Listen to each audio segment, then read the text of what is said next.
Hello, Twitch. How is everyone out there today? Oh, hey! It's time to start. Do our typical coffee to get going here today. Gonna be doing state fair food today, but gonna be heavily modifying things. Oops, that was right. Because after researching this a bit more, I've discovered that it looks like it's served just in like deli wrap without like an actual hot dog bun. But I'm gonna have to do a hot dog bun just the same here. Because I feel like doing that. Oh hey, it helps if we have our scale on to know how much coffee we're putting in there.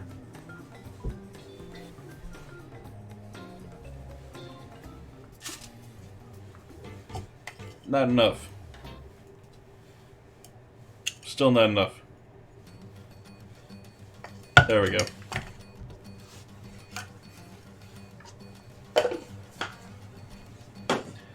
I'm also going to be making some quick pickled sauerkraut.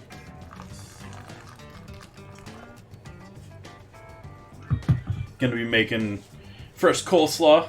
Going to be using that lovely red pepper hanging out there in the front of that bowl.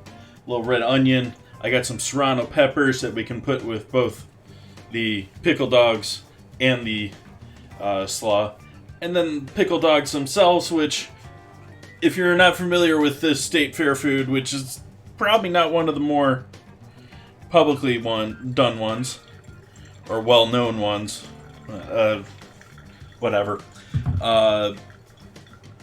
is a dill pickle spear with cream cheese wrapped with Reuben.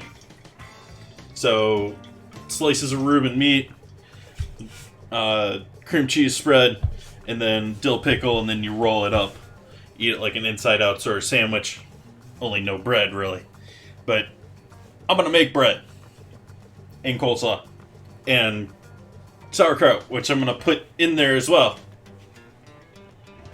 I'm also thinking I'm going to add a little mustard in there, too, just because, I mean, it's pastrami. You need mustard.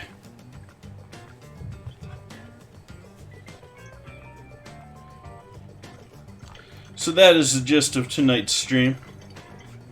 We're going to be starting off with making the hot dog buns, because they're going to have to proof somewhere in the ballpark of 2.5 hours. So it's going to take us a minute. And, yeah, we'll do the rest. Fill out that time. We'll be doing stream raiders and hanging out. Hopefully everyone's having a great, lovely, lazy Sunday.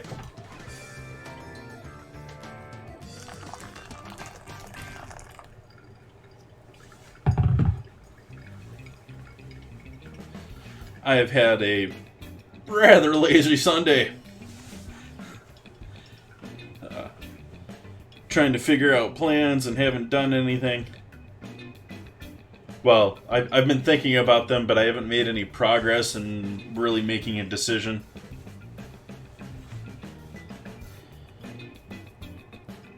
Got to plan a trip in early July. Gonna go and see family yet again. But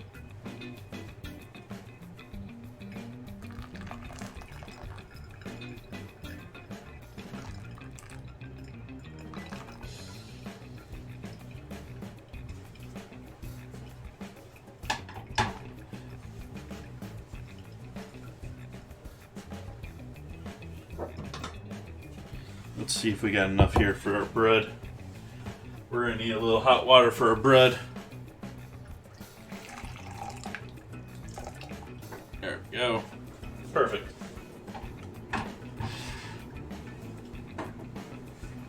Temp set at still 165. It's a bit warm, but we're gonna go with it anyways.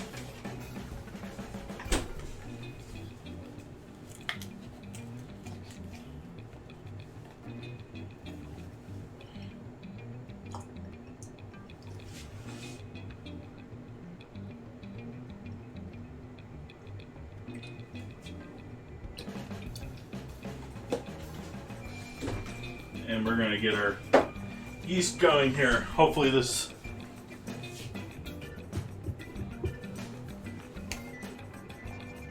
Oh, that's almost perfect. 96 degrees.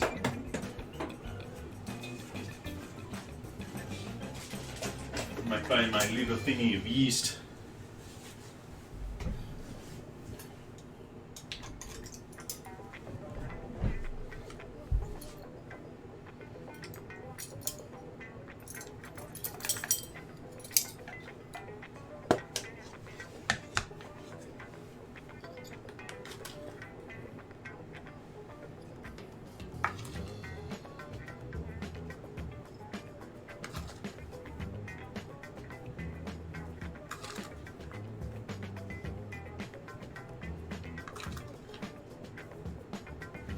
Two and a half teaspoons of yeast. Quite a bit of yeast there. This recipe, I'm following Jocelyn Weissman's hot dog. I have not tried making hot dog buns before. We'll see how this works. I'm dreading the idea of it taking all night to properly proof. And in fact, I'm going to be doing a couple of things I hope to speed that along. As in, I will not be using 100% bread flour. I have whole wheat bread flour. I think it works much heavier than most other flours and bread flours. And so I'm going to only use a quarter bread flour, and the rest I'm going to use lower protein AP flour.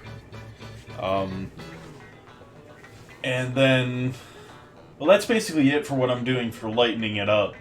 But I just hope it's not going to take forever to proof. I hope we're not going to be here at 8:30 at night for me to make buns.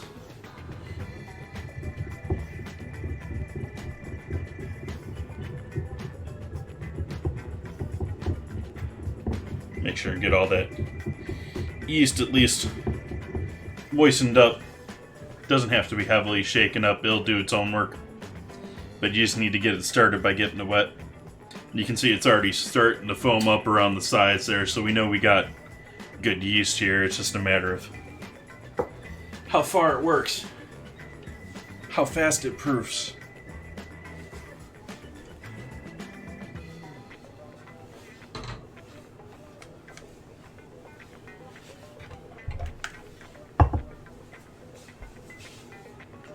Gonna have to grind coffee in the morning.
Coffee.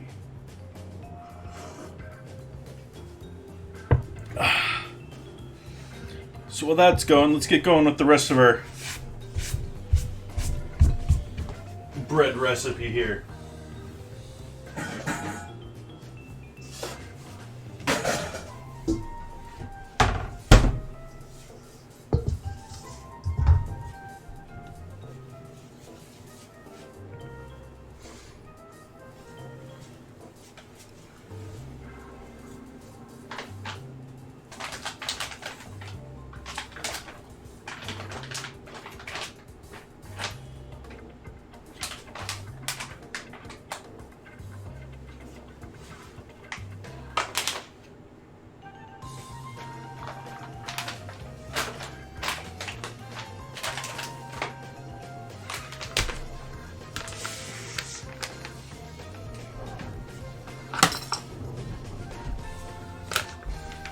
I've got a... This is a different whole wheat than I normally get. Or rather, it's not a whole wheat. It's a different baking flour that I normally get. It's interesting.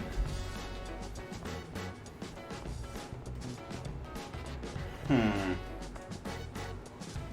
I want to go with that? Or... I guess I don't really have much of a choice anyways.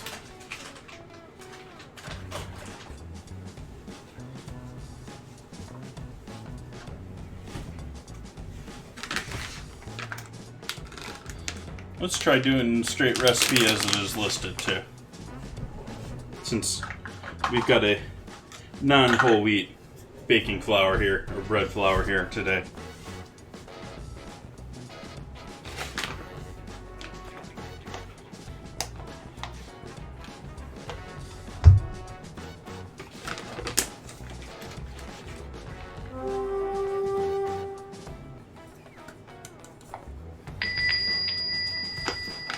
Hey, X-Spy.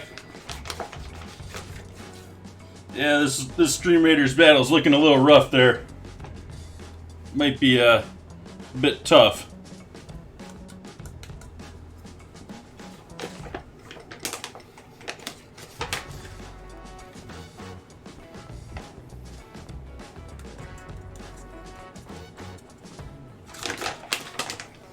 I noticed that. Thank you, thank you. Okay. Hopefully I counted that right. I got distracted and I'm not sure.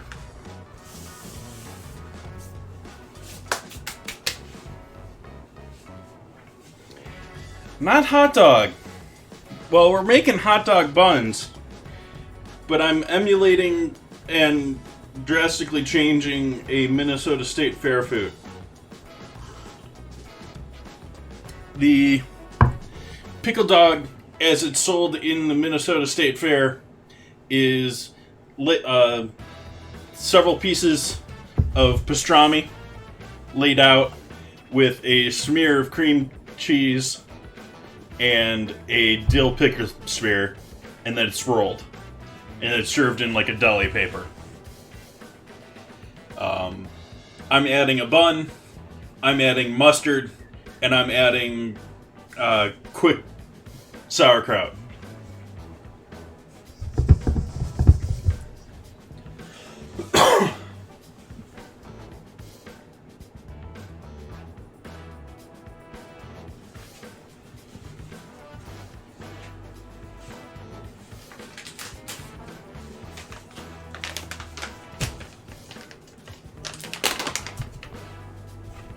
Yep, it's one of those little lesser-known ones, but I guess it's a heavy tradition in Minnesota.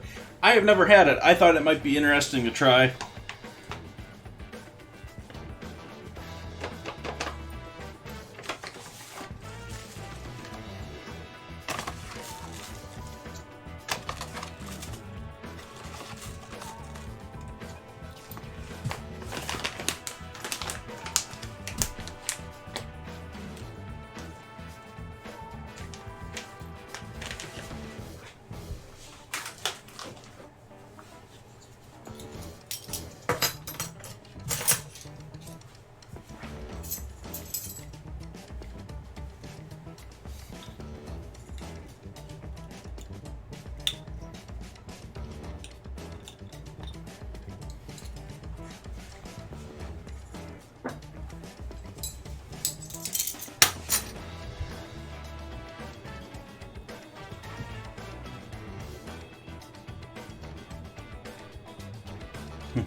Let's see, we got our flour, we got our sugar, we got our salt, we got our butter at room temp.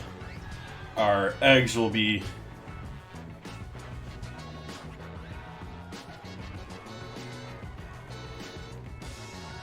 We're going to add the eggs in along with this.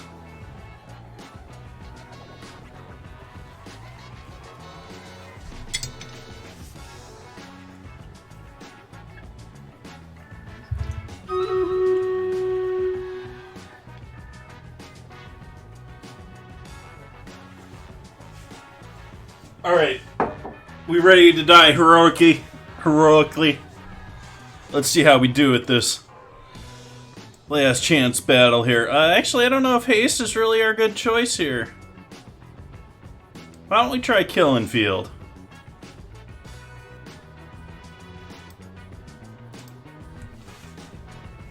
I don't know if this buff lasts, though. I think Killing Field is supposed to be where you're killing things in order to get the buff.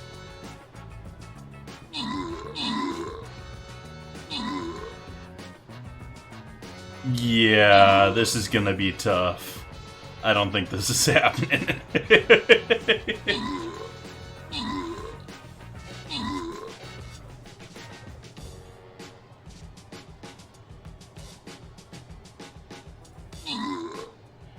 Wow, my tank is really gonna go after the chest while he's just being pelted there by range? That's sort of weak. I mean, getting the chest is sort of cool, but...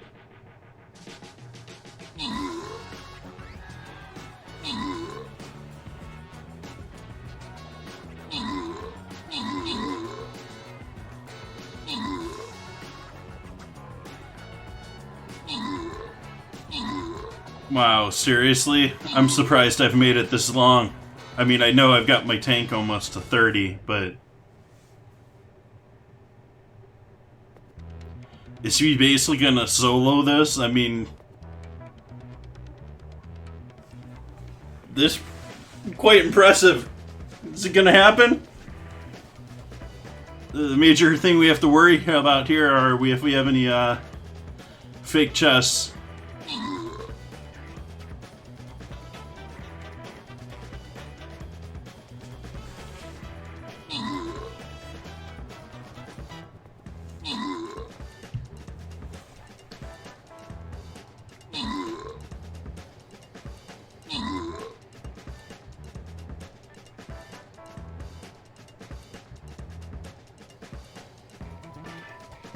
This is nuts.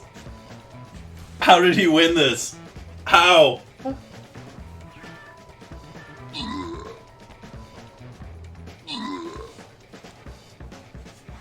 Yeah, but you're gonna get all the rewards now, X-Spy. There you go, get a couple of scrolls.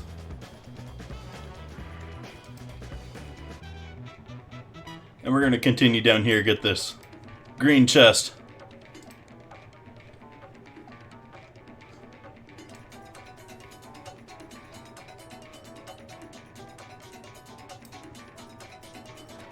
I want that thingy.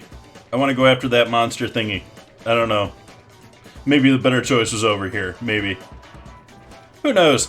Let's go see what else we got here. I noticed I finished a quest.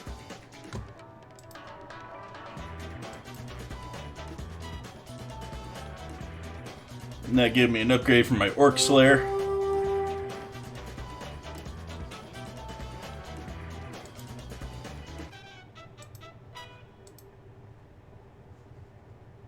Let's see what we got going in the store for scrolls.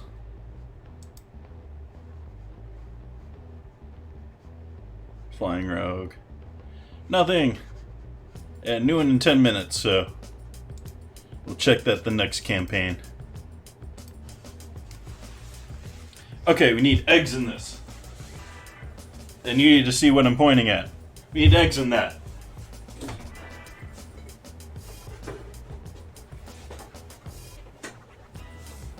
I thought I had that.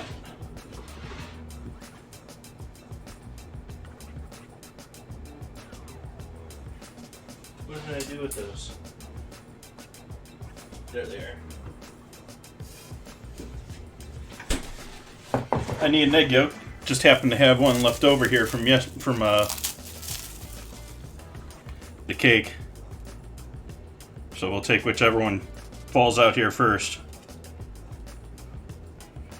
It's a close battle. Close battle.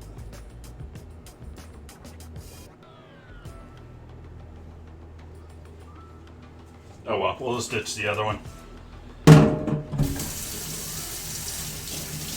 We got a little bit more than one there. Greetings, Bun Buns and Woozle Effect. Welcome, welcome.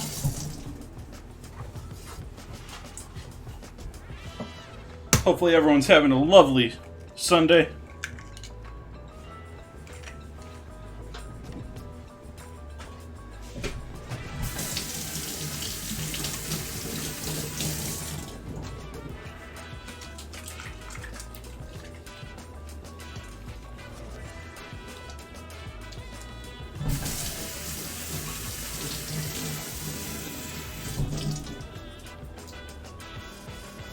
Thank you, Bun Buns.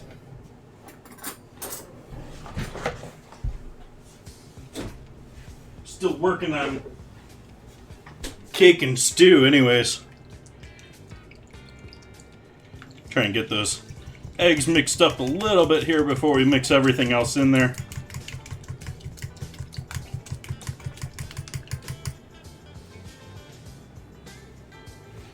What happened to... yeah. I thought I had a spatula already dirtied up. We'll start folding this with the spatula just to minimize the hands getting sticky and messy till we get this dough-like.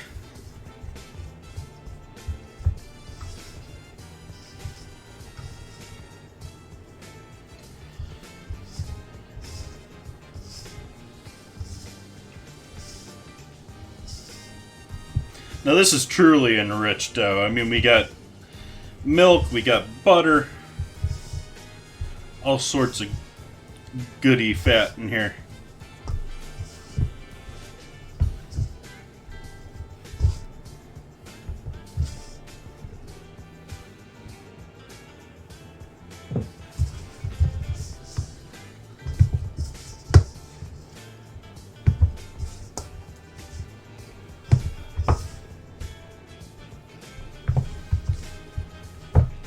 I'm doing a recipe that's for a stand mixer by hand here, so this is probably going to be a bit wetter than your typical dough for kneading here.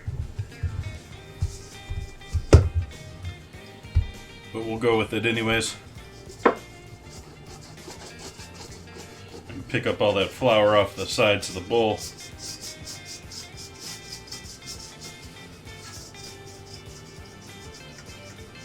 Plus, you leave the easier to just clean anyways.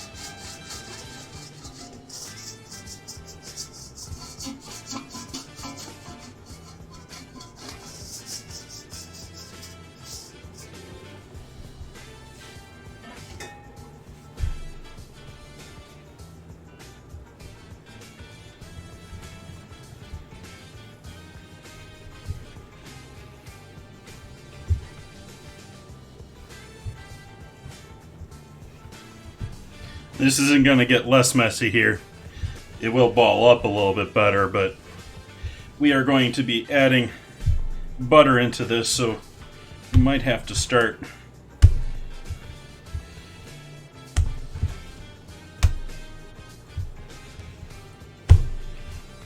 let's do a little bit more traditional kneading here. It's more what suits my fashion.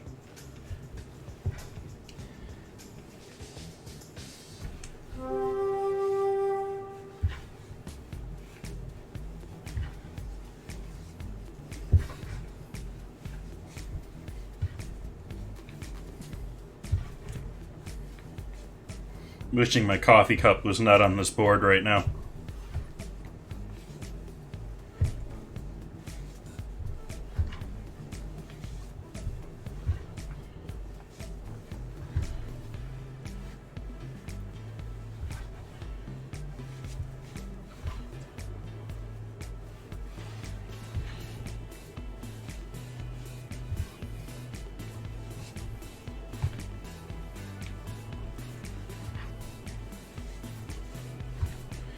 But each time I'm trying to stretch it just a little bit more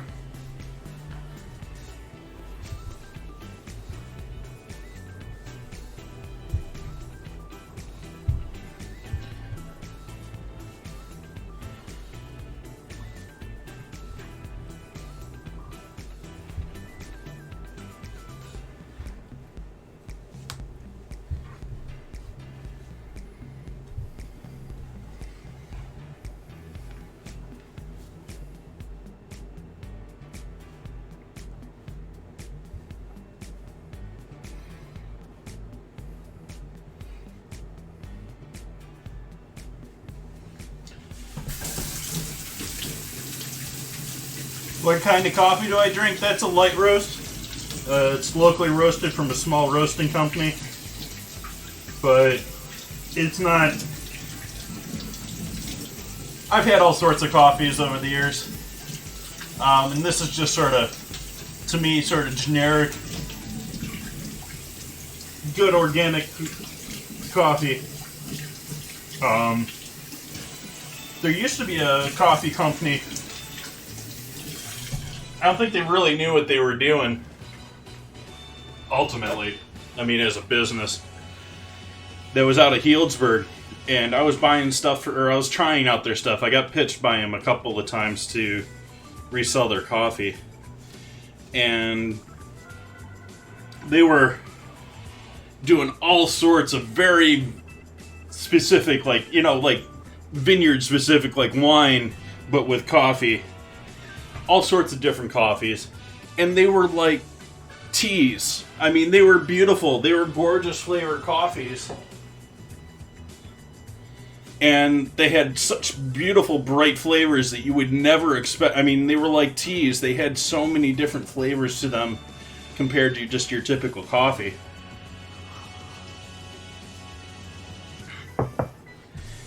But business-wise, I don't think they knew what they were trying to do, and I don't know if they're still around or not. They used to have a cafe, and they no longer have the cafe, at least.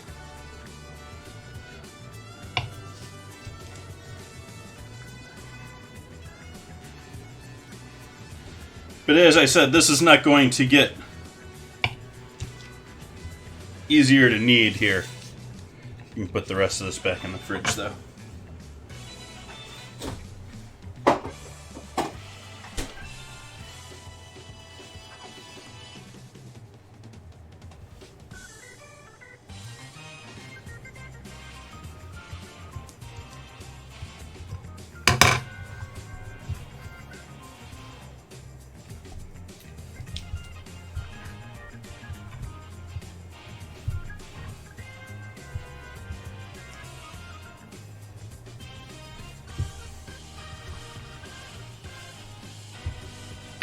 Hey, Big Davy!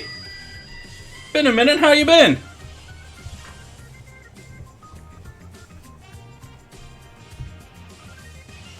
You excited for the new release here? I don't know if you're doing the classic stuff.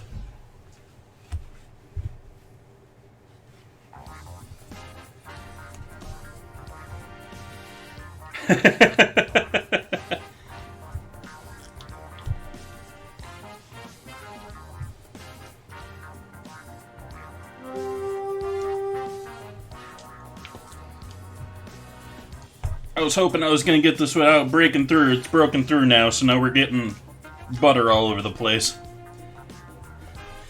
You're not thinking about that.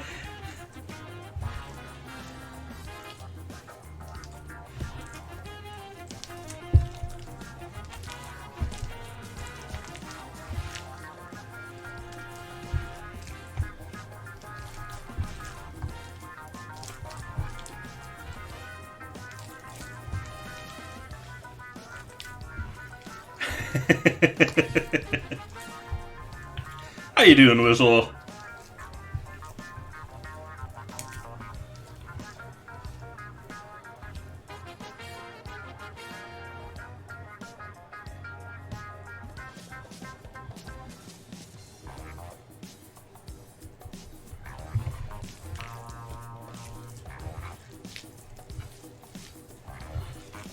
What's your schedule these days, so everyone knows?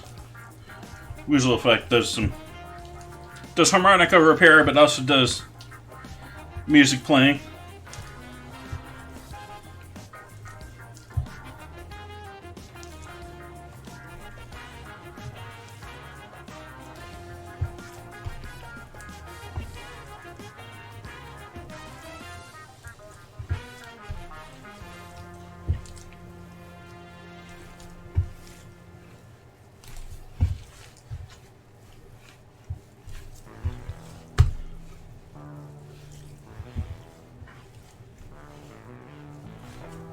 Yeah, everything seems to be changing right now. People seem to be getting jobs or getting new jobs or changing jobs.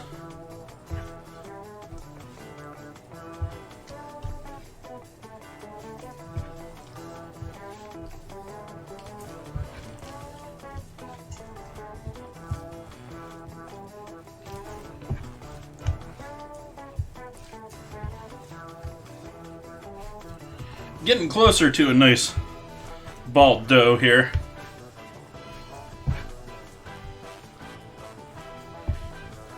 Just got to work that butter all completely in.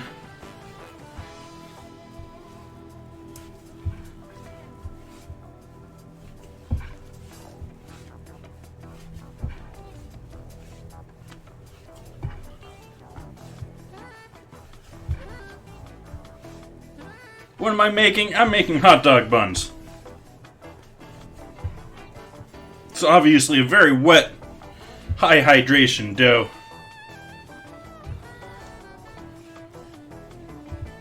Lots of butter and dairy in there.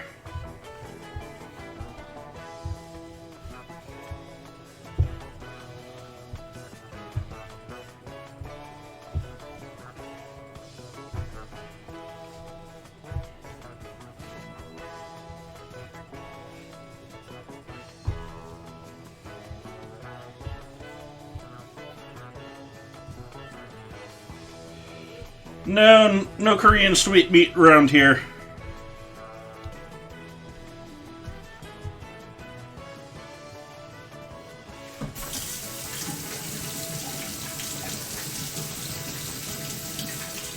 Then again, in the US, we do have just about everything else in that department.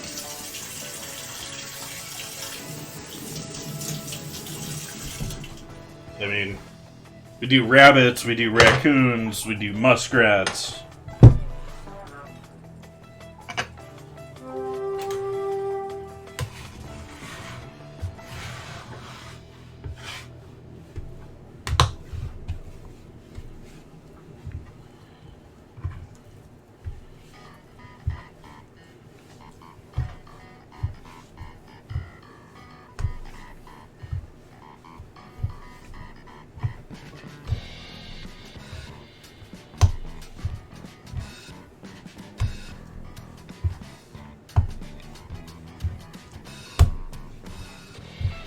I've been getting more and more into pickles the last decade or so here.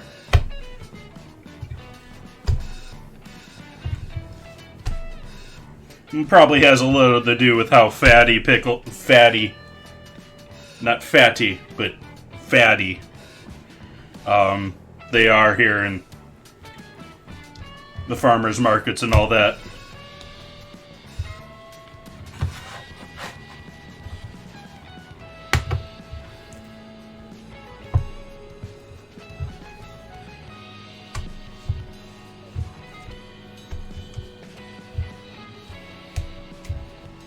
And once I get this nice and in a smooth ball, I'm going to allow it to rest here and double, which is going to take us probably in the ballpark of 90 minutes. We'll make our sauerkraut and coleslaw while we're doing that, and there's going to be a second proof once we roll them out into actual buns.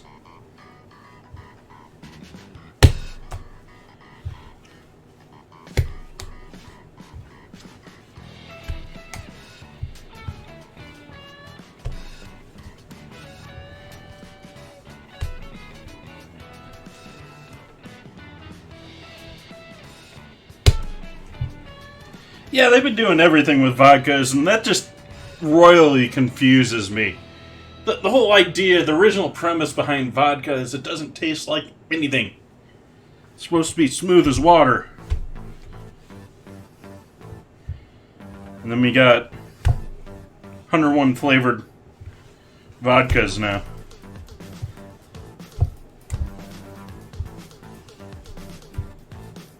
My favorite kind of pickle? Bread and butter. But I don't mind a dill pickle. And I like snacking on pickles too. I like, quick grab something out of the fridge.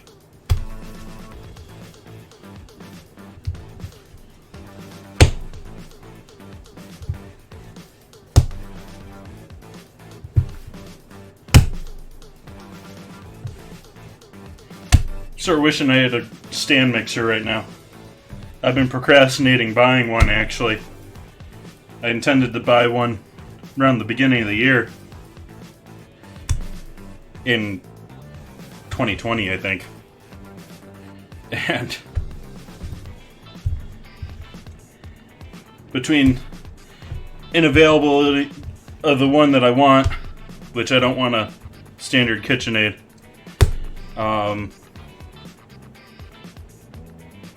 COVID had, the one I want is a European-made one, and so all the factories are closed in Europe, for the most part. Now they're probably reopening, but it's going to be a while before I can get a good deal on something out of there. At least I think.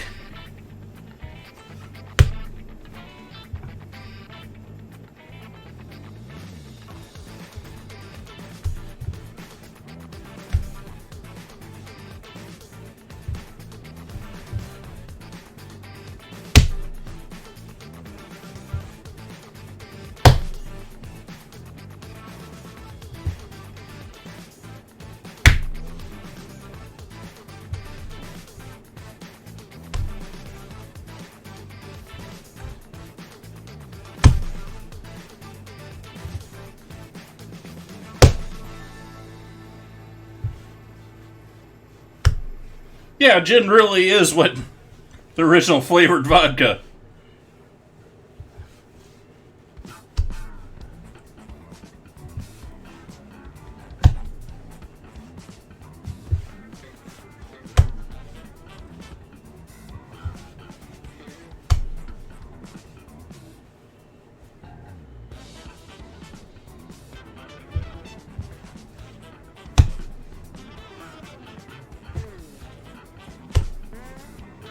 Of course, then what's the difference between Canadian whiskey and vodka?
Problem here is using bread flour. I was planning on cutting down on the bread flour to make this a little easier on me. I forgot part of the reason why I was doing that. It's because bread flour takes longer to knead.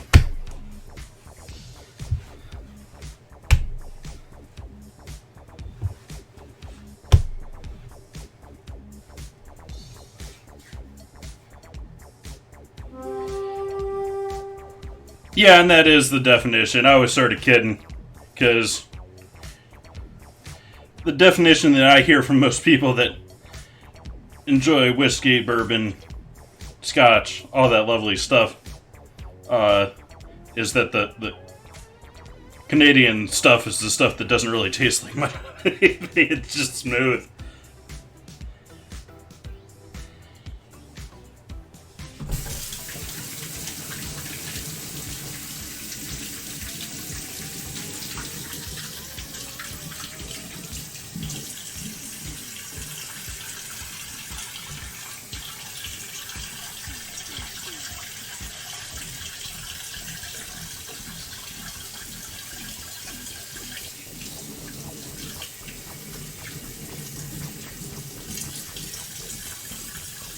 Says the bourbon drinker.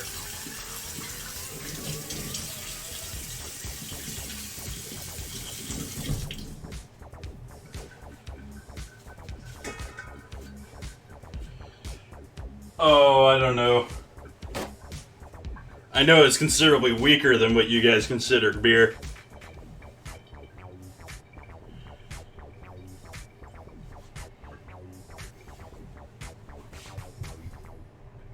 Like, there's high-proof beers that are domestic in the U.S., but you can't really import beer at respectable high alcohol content and call it beer in the United States. There you go.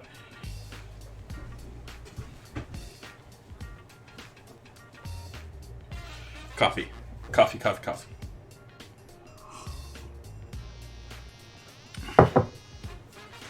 Clean up this bowl here that we used to originally mix everything together here.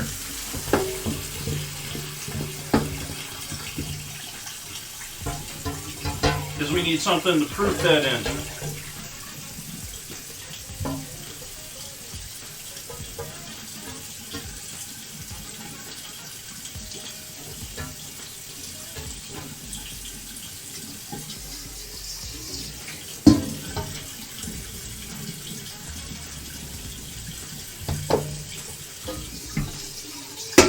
Flour just turns to cement, you let it dry out.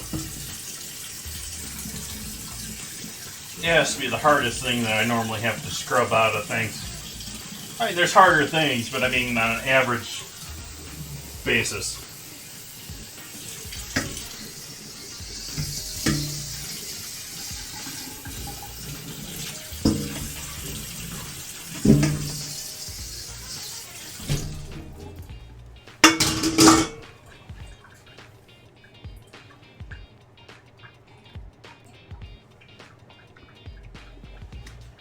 Well, that stuff and this stuff.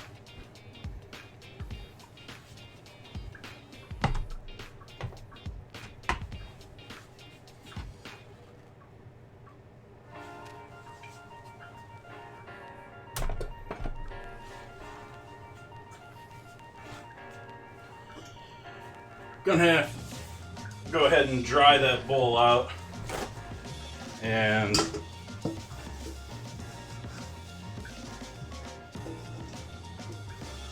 yeah, Americans still don't know what cocktails are.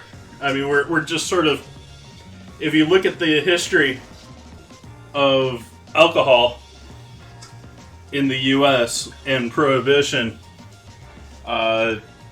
you had cocktails and all sorts of stuff really big in the States, and all sorts of weird and interesting cocktails before Prohibition. And then Prohibition just absolutely destroyed that market. And it's taken till today, and we're still learning. You know, we're still gaining that appreciation that we once had for cocktails. We sort of built ourselves up from that.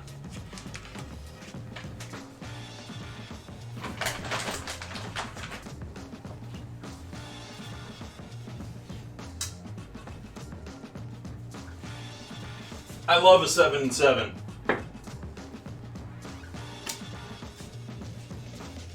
Seven and 7 TNTs.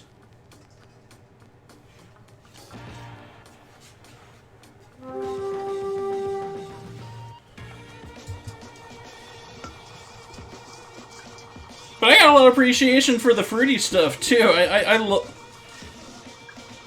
I have never really been in one, actually. But I have appreciation for the tiki bars and all the combinations and the gazillion and one combos.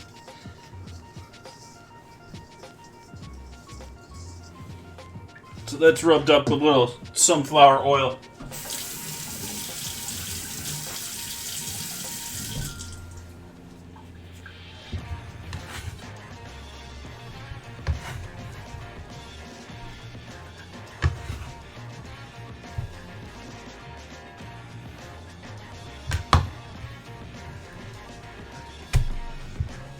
It's sticking, but we're getting pretty smooth here.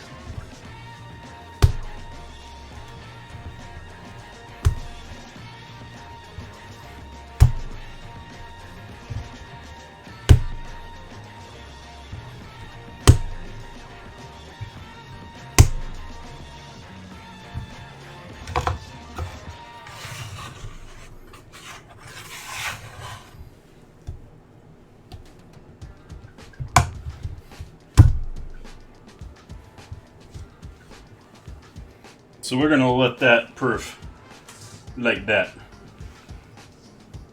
Somewhat smooth, but it's still sticking and ripping. We'll see how that does here in 90 minutes or so. I'm just going to put a towel over the top of that.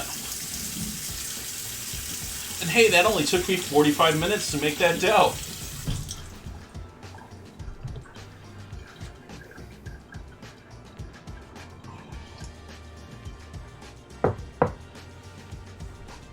Got lots of veggies here for our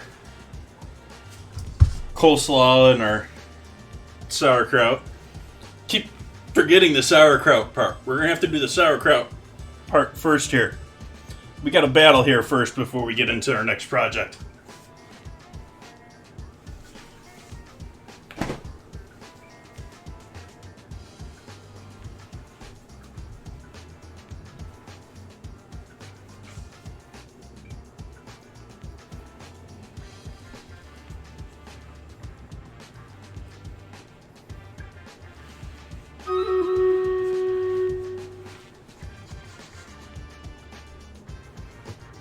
Nice, Woozle. Enjoy the time with the kiddo. Oops, we need a spell.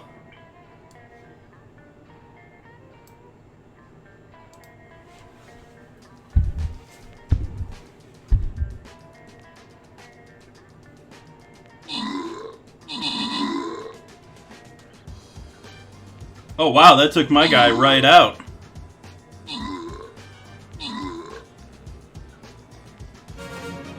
We won, though. We got a victory. Victory. X-Pie saving us there with the kills and the assists. Who's going to get that 50 gold? X-Pie, congrats.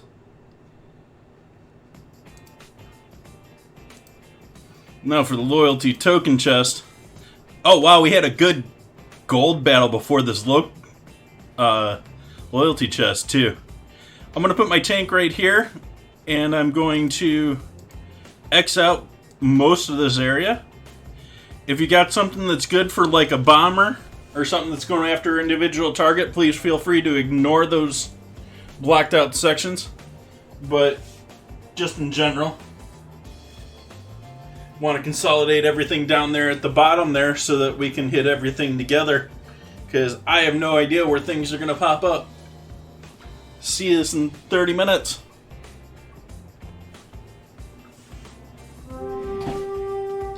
This should be in the trash.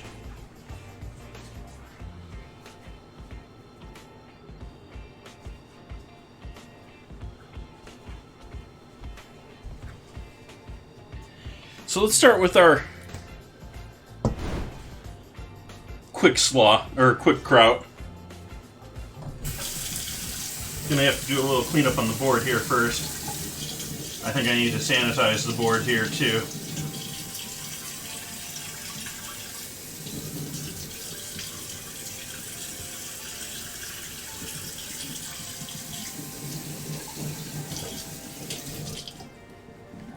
I've started sort of avoiding using soap on the board itself.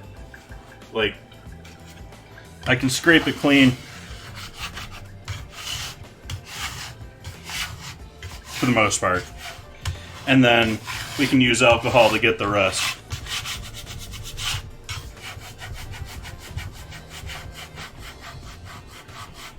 And that way I'm not immediately stripping out all those oils that I'm putting into the board, because the alcohol isn't gonna...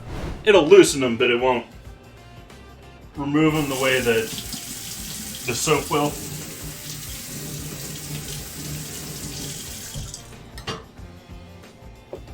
It'll just kill everything at the same time. Welcome in, Foxclaw. How you doing this lovely, lazy Sunday? We're making pickle dogs. I just finished making a hot dog bun dough, which is now proofing. That's going to have to proof for about 90 minutes here. First time trying to make hot dog buns at home. Wish this board wasn't sliding around so much on me today.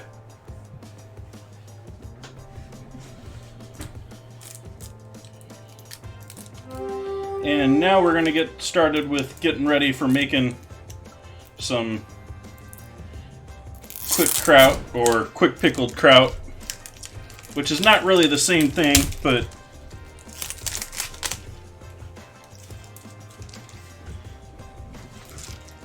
chicken tenders.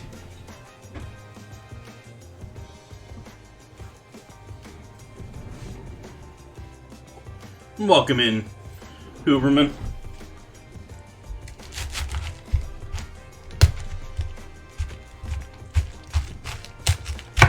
Good. Wanted a nice, dense, white or green cabbage.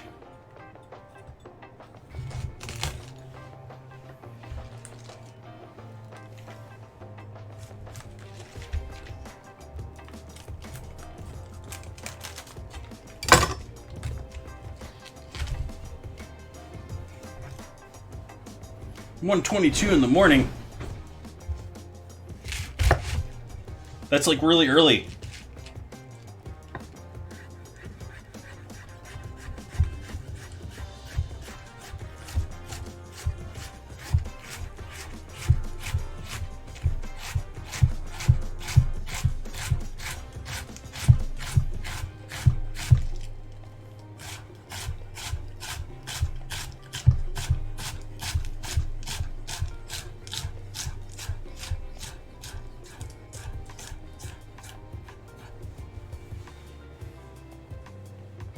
Who wants to get a mandolin dirty just to chop some celery or cabbage?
If you're not confident with a knife, absolutely.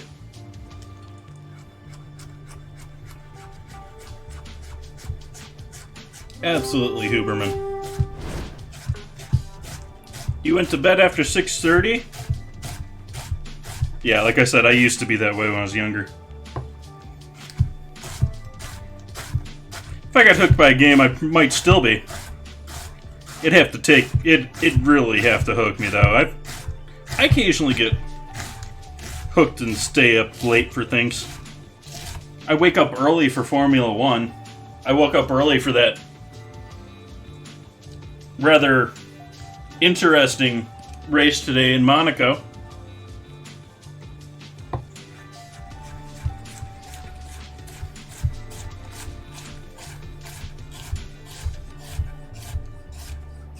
Well, let's face it, Big Davey. The games that I remember being big and all about it are pretty much forgotten by today's generation.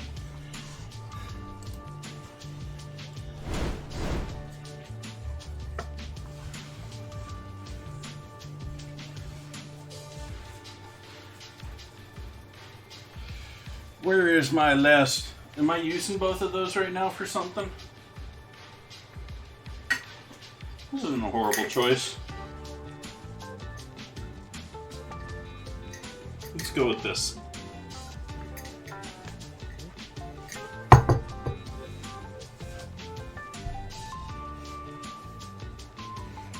So we'll pack this with our cabbage, which we're going to salt too. We're not going to hugely salt it, but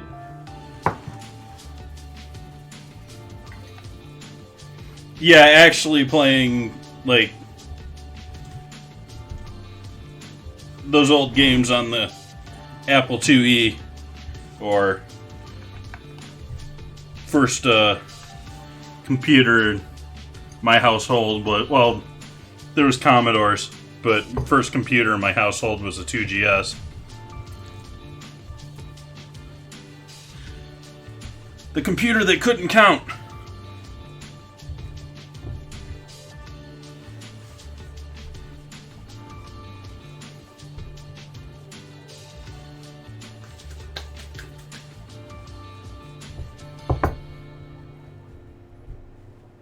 Yesterday's cheesy mess, how's that messing up your throat? Oh, burn it? Ooh. Okay. Salt all set there. Now we need a little vinegar action.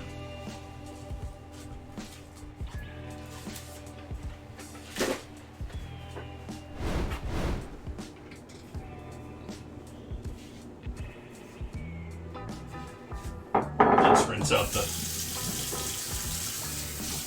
yeast and dairy in the measuring cup.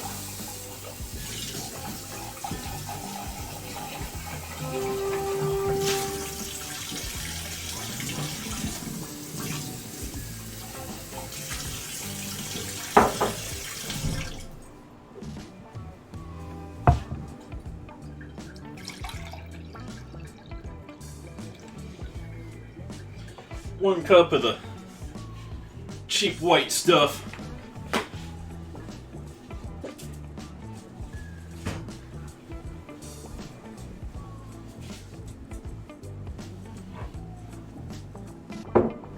Little apple cider vinegar action as well. We'll take that up another quarter cup or so.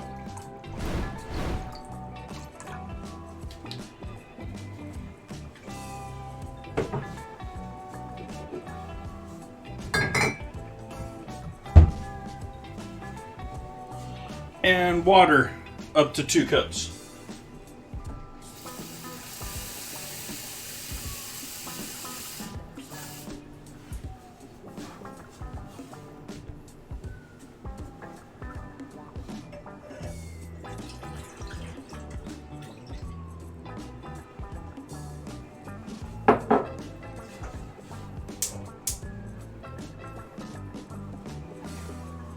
Put the heat on that to start warming it up.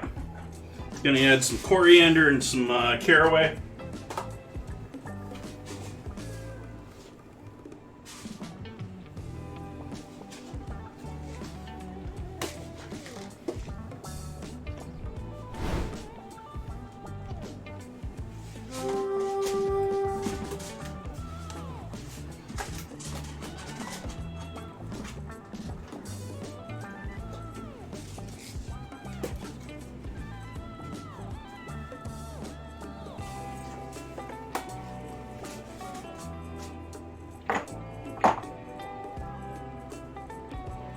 What else am I throwing there? Let's do a little mustard seed.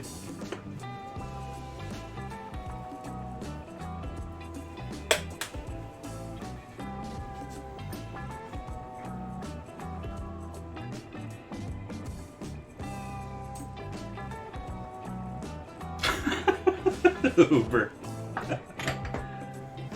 I might add a little garlic powder too, because why not? Let's.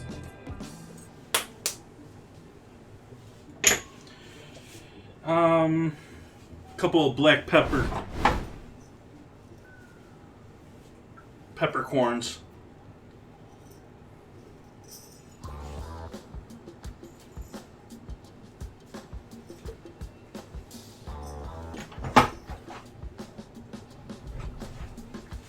And a couple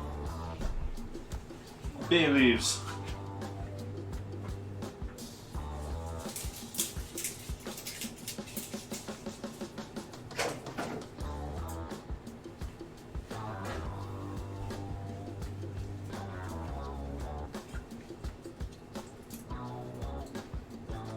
Right off the stem.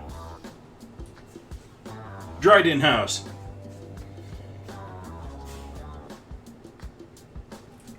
Dried in-house. Not dragon house. Come on, captions.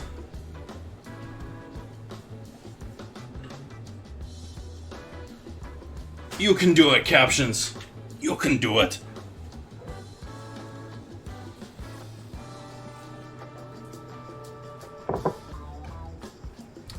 Is it bad that I've started cooking based off of Stream Raiders rotations? I'm like, okay, 90 minutes for the bread. Okay, that's 3 maps.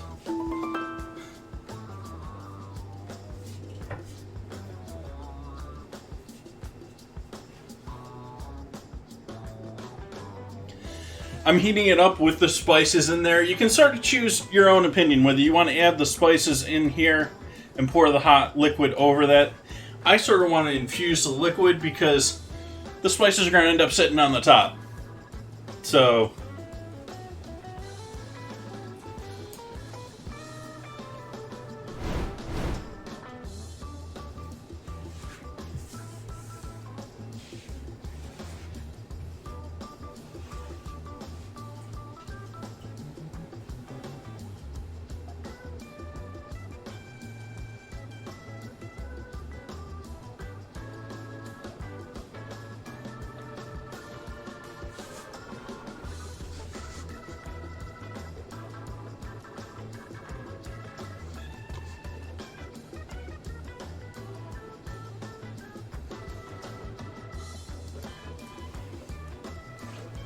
well,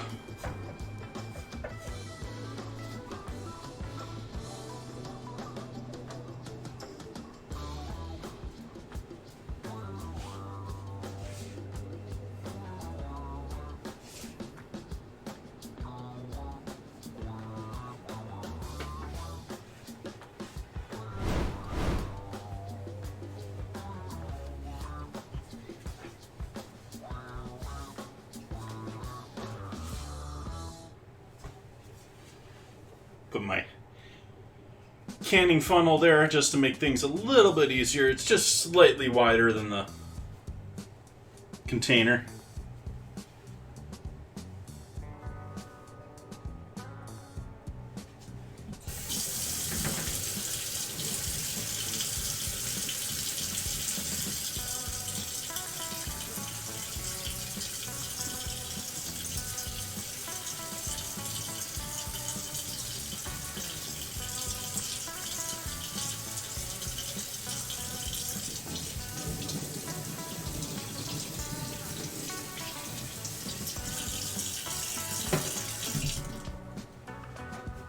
Well,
we're looking like we're getting there. I want to get these leaves looking a little bit brighter green, like they've cooked a little bit. I want them, well, in fact, I want them to look like they're cooked.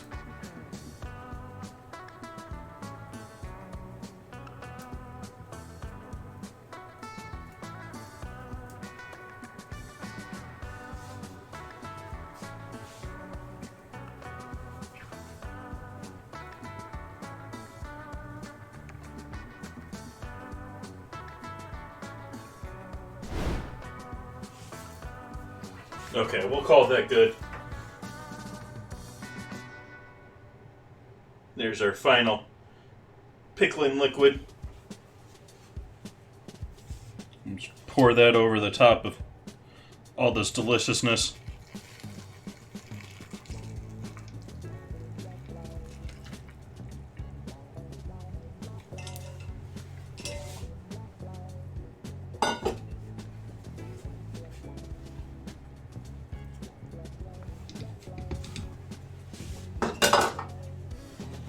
And we'll actually pull out my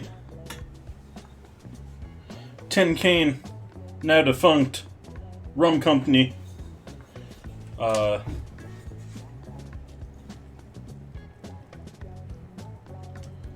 Muddler, and just sort of press this all down in there as much as possible.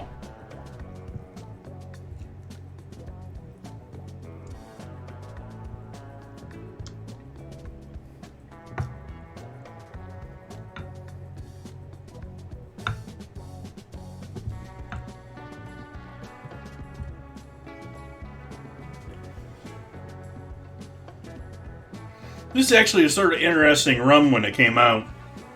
And I say it's defunct. It's more defunct because parent company decided it wasn't worth the money. But it was like extra virgin rum. It was rum that was the first pressing of the cane. Oh, hey, I got some dough on my watch. And so it resulted in a very, like, light and grassy. It was actually very... It's not what you would normally think of for a rum at all. It certainly had its uses in cocktails, but I think that's probably what killed it. Is it was a rum, but it was so herbal, like, it was so grassy herbal that I doubt anyone, trying it out was getting what they were expecting. Nor did I the first time I did. I liked it, but it wasn't what I expected. So we're going to set this. I'm not going to close the lid on that. I'm going to partially close the lid on that, but allow it to still vent. And we're going to let that hang out until we're ready to make our dogs later.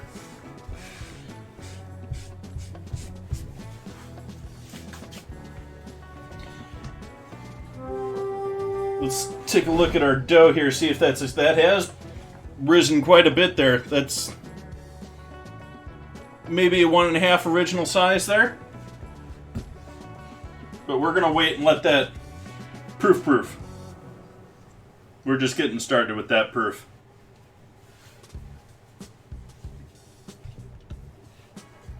So in the meantime, we're gonna make some coleslaw.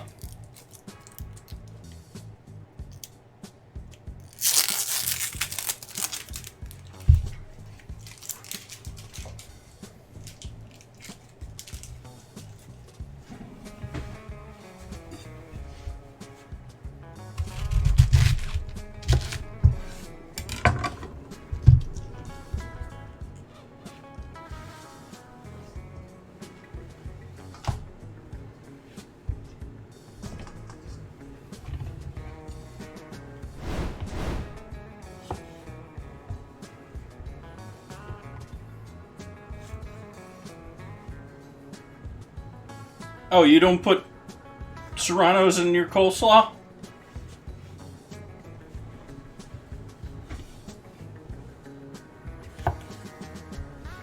Actually gonna save one of these for in the pickle dogs themselves. We'll try one of them, do like a spicy one with a couple pieces of serrano pepper in there.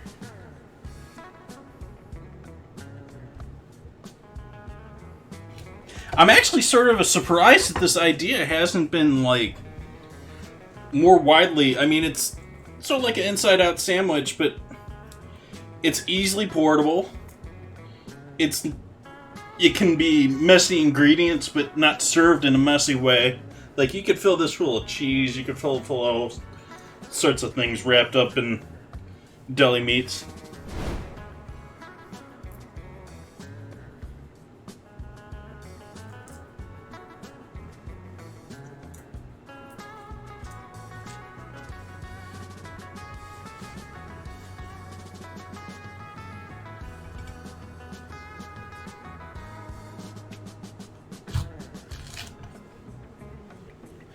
A fresh-made hot dog is actually quite amazing compared to your store-bought brands.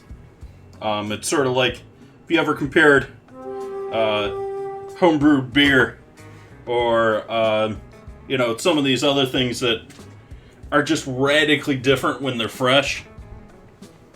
Hot dogs are right there too.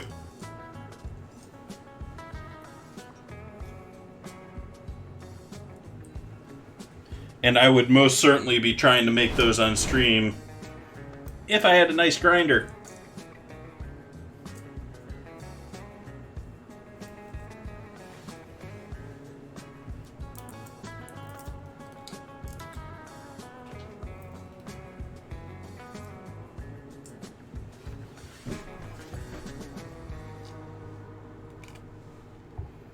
So we're gonna mince our serrano. Want really small pieces here in our coleslaw.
Now don't rub your eyes right now if you're doing this.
Pretty good sausage company here in Healdsburg.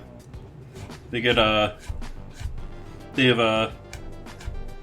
both German style and Polish style sausages, and gazillions upon gazillions of different toppings you can put on top of them. Sort of an interesting little shop. I don't know if they made it through COVID or not.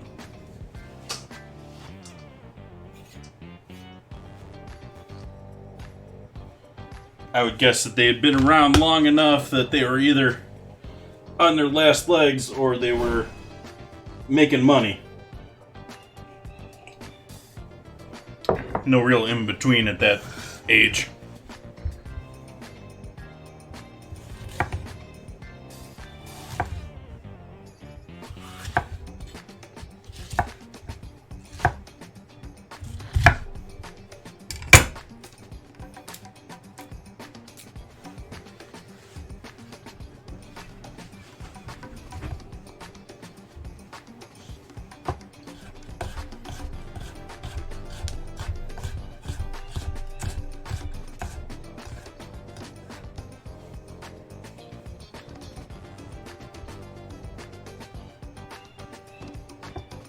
Last minute, get units on the battlefield.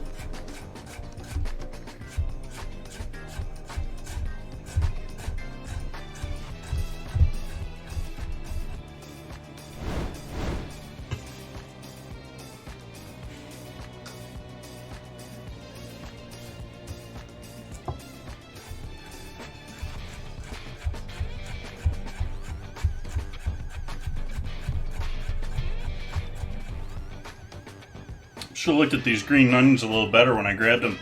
Looks like they're not very green. They're all whites. They're all the solid. I mean, it doesn't matter too much here for our coleslaw, but if I was using it for garnish or something like that, I wouldn't be happy with that bunch.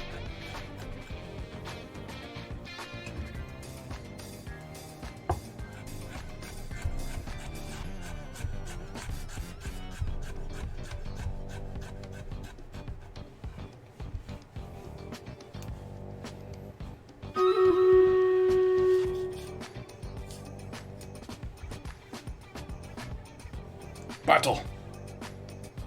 Let's go to battle. Let's go to battle.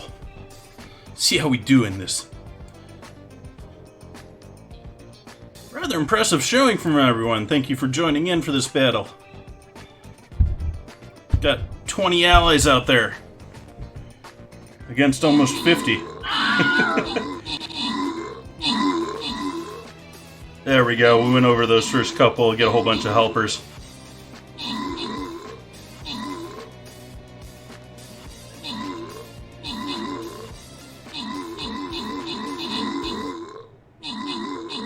No problem. We got this. We got this.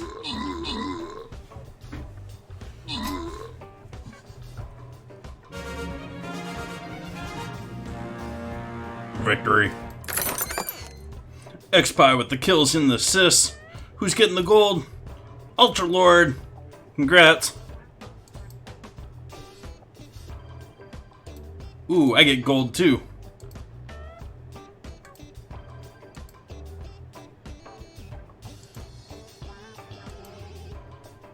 Orchodromata something badge.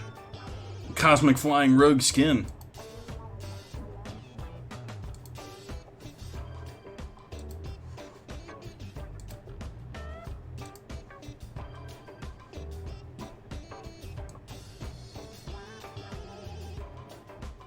Wow, we can put stuff basically anywhere here.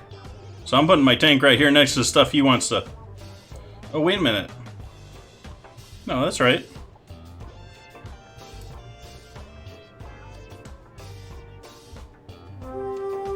Oh, okay, I can't even hardly see them. But there's 6 boxes here. I didn't even notice them with the way the background was.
Just don't want them too big.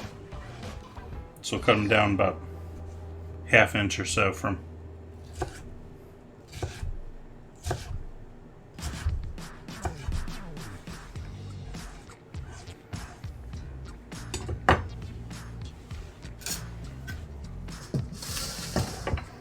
Into the bowl they go.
And into the bowl.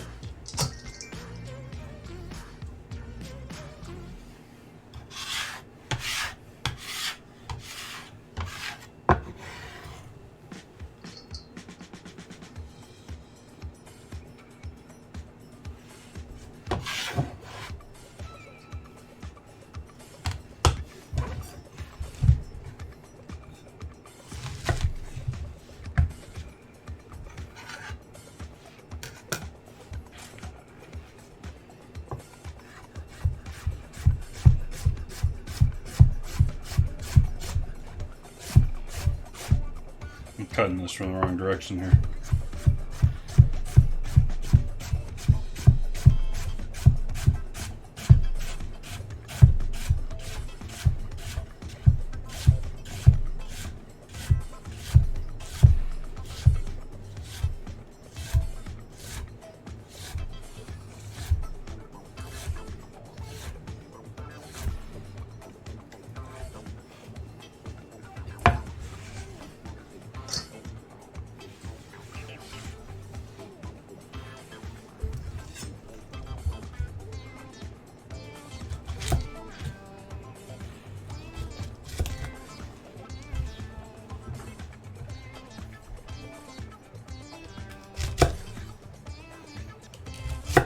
Oh, dying refrigerator.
I don't know why I'm making coleslaw after being so absolutely coleslawed out by that KFC coleslaw night.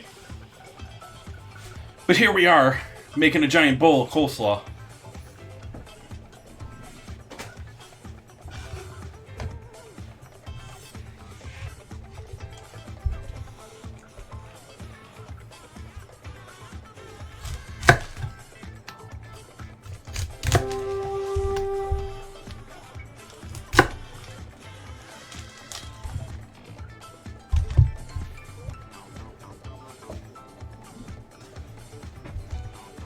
Got a nice, healthy bowl of greens going there.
You forgot to tell me you were getting distracted.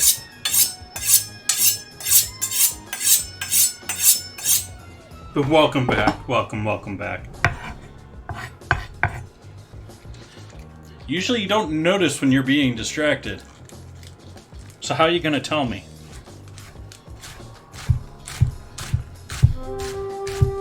Usually you're being distracted.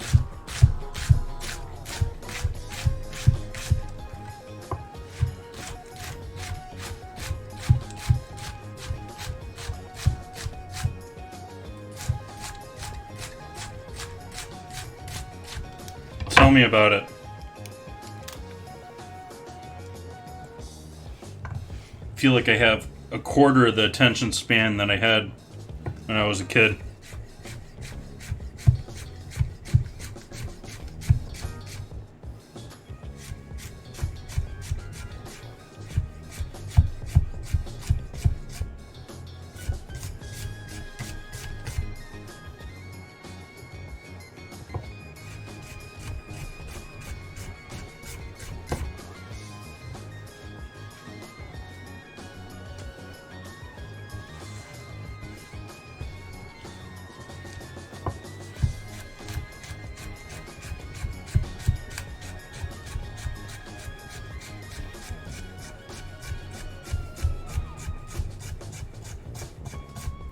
Yeah, them emotions are a hard one to control. Especially once you realize what is all going on, too, which some ways I still feel like I'm figuring out.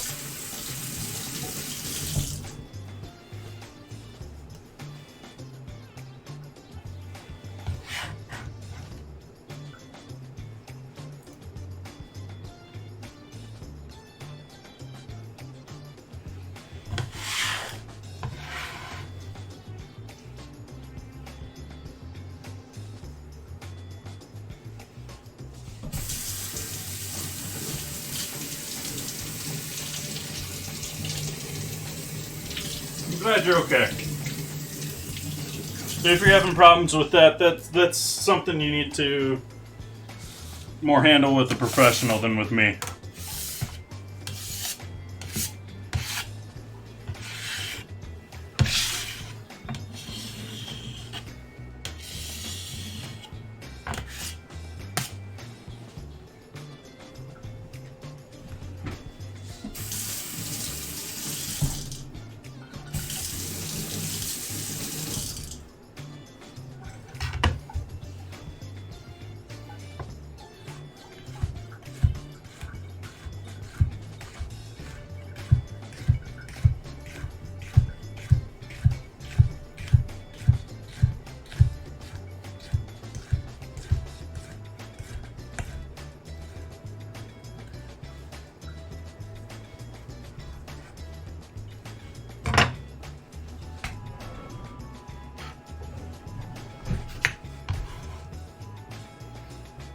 These are for the pickle dogs later on, but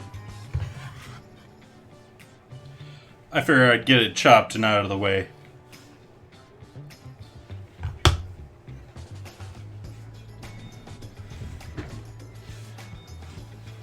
Still not in the screen there. Oh, that's why we're cutting boards off a little bit here.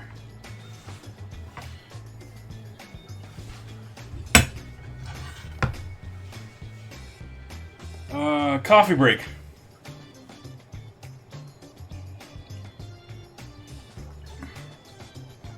Last 9 minutes, get your units on the battlefield. Still got another 40 minutes or so on this beautiful thing, but that has risen quite a bit now. That's at least doubled now.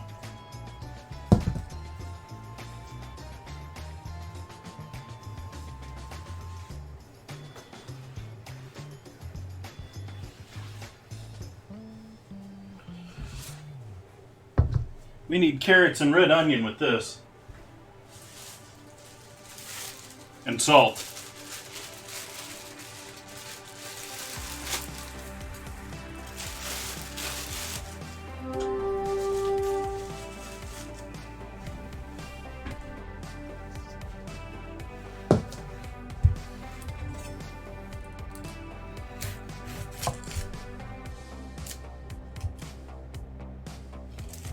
I would think just about anything could be a trigger.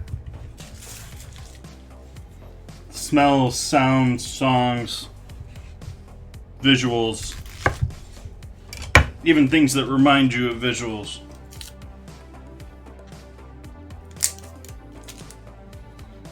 I would not want to have PTSD. I do not envy those with it. To just have certain things that can just set you off like that, and often not in a good way.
Oops, I left the core in.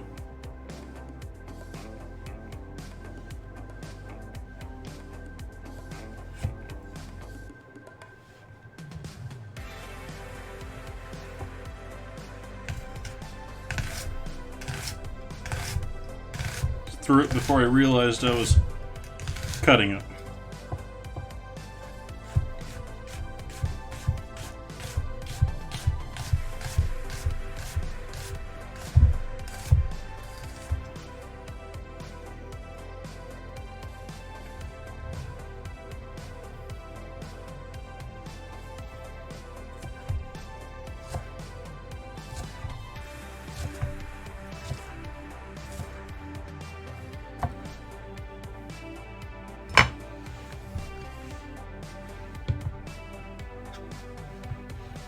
It's all practice. You can either, and you don't hear a lot of people talk about it. A lot of people will tell you this is not how you should cut, and it is less safe. But I sort of switch between two forms of cutting, and one you don't really hear about. One you hear is the claw. You put your hand against there, and you're controlling your movements either with your angle of your knife or with your fingers, moving them back, angling them back. The other way that people don't recommend, don't necessarily talk about, but I still use somewhat, is what I call, I've forgotten the word for what I call it, rhythmic cutting, where you're firmly holding something, and your rhythm of the cutting of the knife is really determining your size. The danger with that one is your hand and your knife cutting are separate actions, and that doesn't work for some people. It may not work for everyone, it's just worked for me for so far.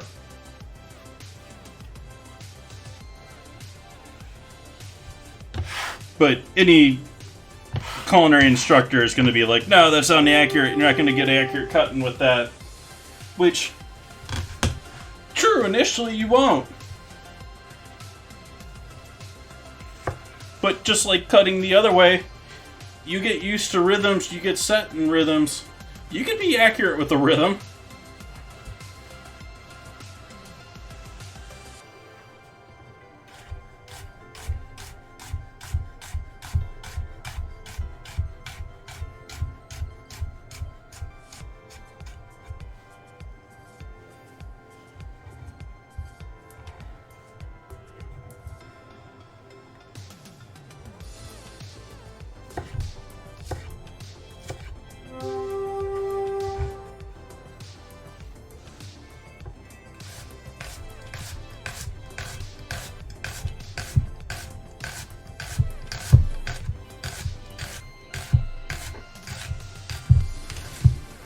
Speed is not your first goal with cutting, by the way. It should never be your first goal.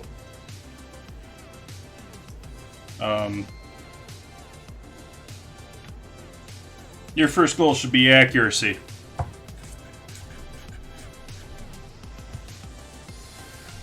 Because when you're going fast, you're more likely to slip. And slipping is like the way you're going to cut yourself. Like if you're cutting in a safe method, you've got a nice claw, your knife is rested against your hand, you're being... What's going to happen, the way that you're going to cut yourself, or the way that you could cut yourself, most likely, is your board's going to go like that. Or you're cutting a piece of pineapple and it slips out from underneath your hand, or it's the unexpected movement when you're already in that rhythm.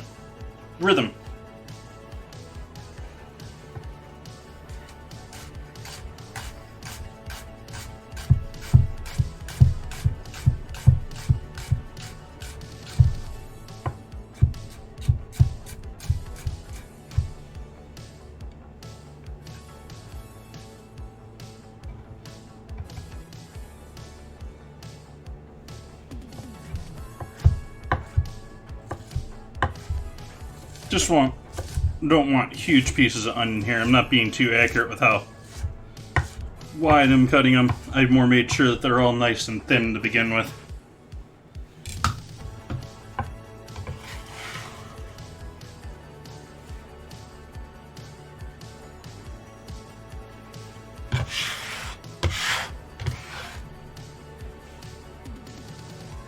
Okay, we got everything but the carrot there.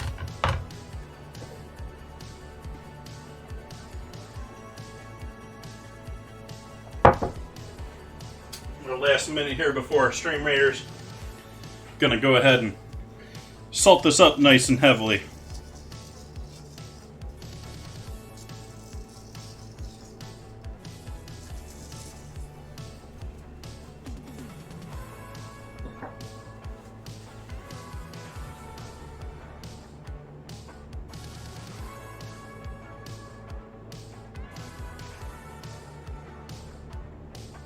Yep.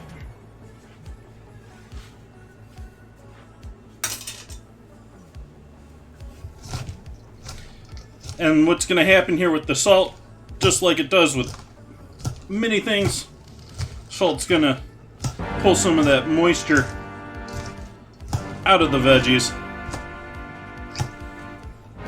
Start making our own sauce for us.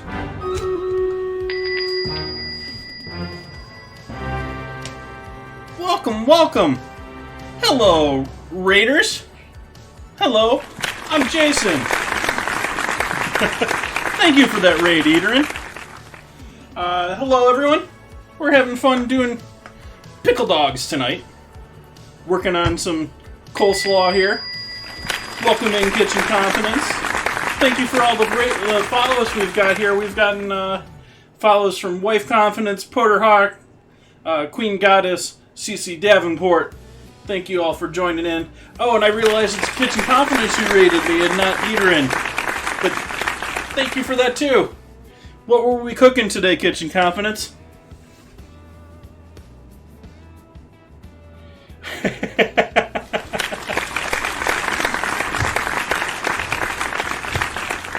So I was just getting going with my batch of coleslaw here.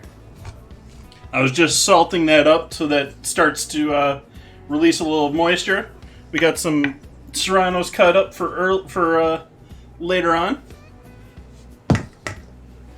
We've also got some quick kraut or quick sauerkraut using heated up vinegar here with our cabbage and some pickling spices.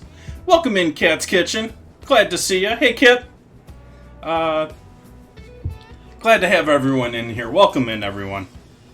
For anyone new into the channel here, hasn't seen me before, I cook here Wednesdays, Fridays, and Sundays, starting 4:30 Pacific. Wednesdays I do ingredient challenges. We hold weekly battles. Weekly votes. Our current vote in Discord is between Arby's curly fries and Lavender. Lavender currently eking out a lead there. If we have anyone joining in Discord, I will give you permissions after the stream. But welcome, come in. We got all sorts of other stuff going on there. We were chatting things up for the Monaco Grand Prix about 12 hours ago. But besides these two projects, the real project that's taken our time up here tonight is this. I am trying my hand at making hot dog buns for the first time. And so this is proofing here. This has got another 30 minutes to proof before we get back to rolling that. It's going to have a second proof for about 30 minutes here.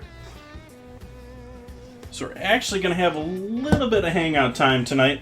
A little bit, maybe 30 minutes or so. Welcome in, the girl that bakes. Glad to see you around too. Everyone's in here tonight. Thank you, thank you. Hopefully everyone's having a good night. How's everyone doing?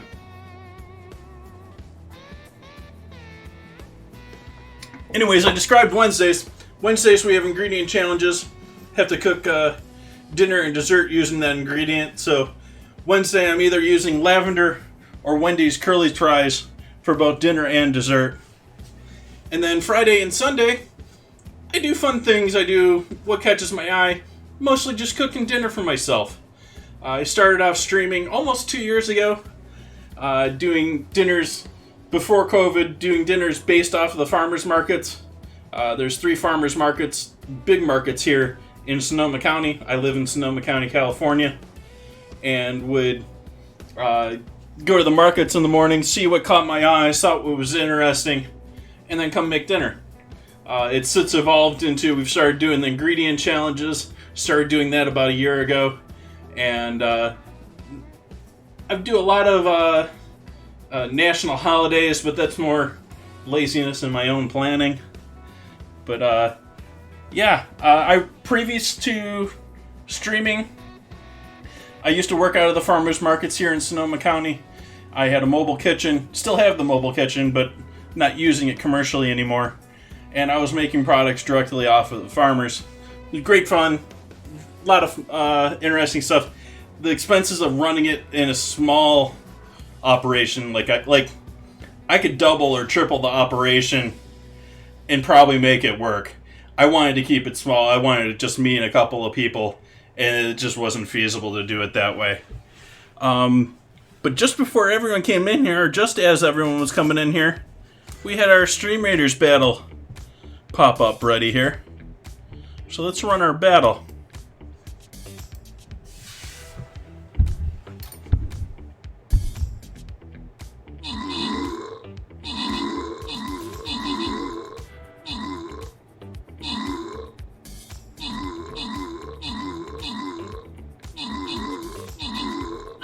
Farmers markets are a very odd world. They're Girl Who Bakes. I would acquaint yourself very well with your markets before you tried to join them. Victory. We got the victory. X-Pie with the kills. Kyle with the assist. Welcome in, Kyle. Who's going to get that 50 gold? That's a nice reward there. Big Davey with the 50 gold. Ultra Lord with the scroll for his army. Definitely an easy win there, Big Davey.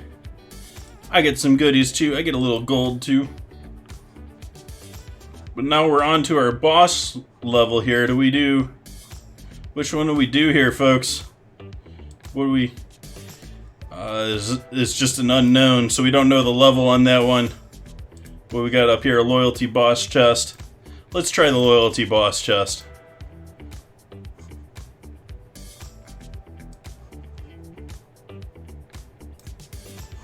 We'll see how we do here in 30 minutes. I'm not going to put any rules on this one. Let people put stuff down where they want.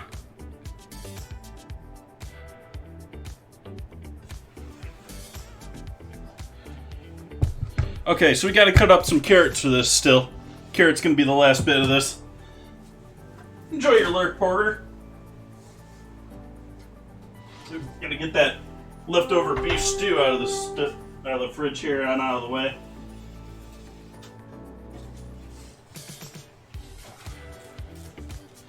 pull out our veggies here. We got a little bit of mesclun mix going on here. There's parsley, limes, some green onion that probably go in the trash. But we're in here for carrots. We need some carrots.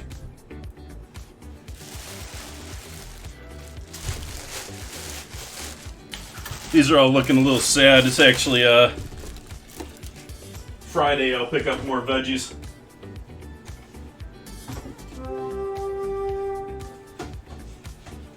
Maybe I can go out on Wednesday.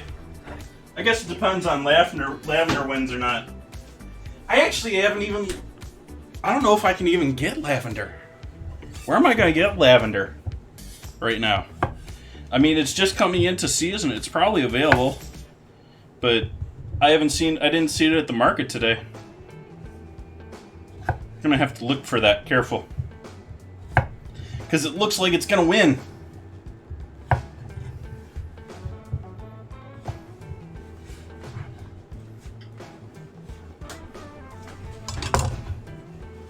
Let's give those a rinse off. They're looking pretty good as they are, but it's not going to hurt.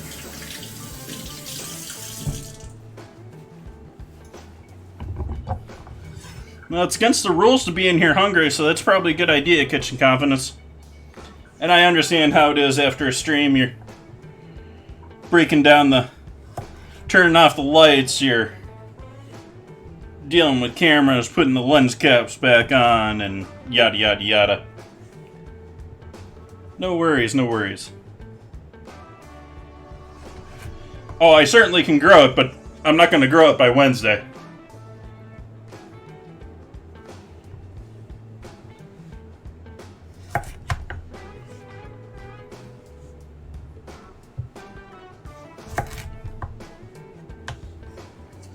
So I think I'm just going to do half moons with the carrots.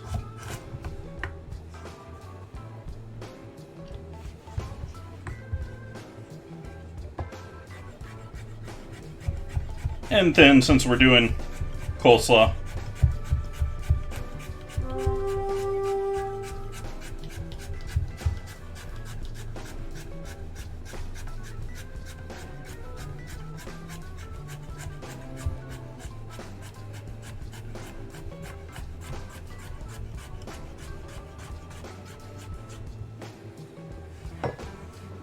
stay still, board. My board's been all over the place tonight.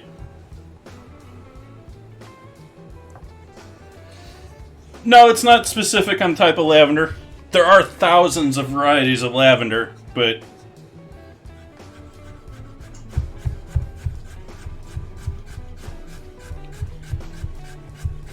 that's a good question. I wonder if the Heirloom Festival is going to happen this year.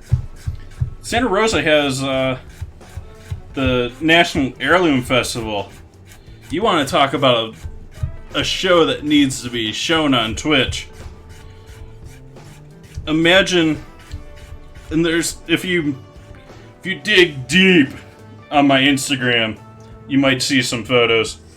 But imagine just about every single heirloom that you have ever thought of seeing. Thousands of tomatoes, hundreds of carrots, hundreds of types of garlic. There is an expo here in Sonoma County where everything comes together.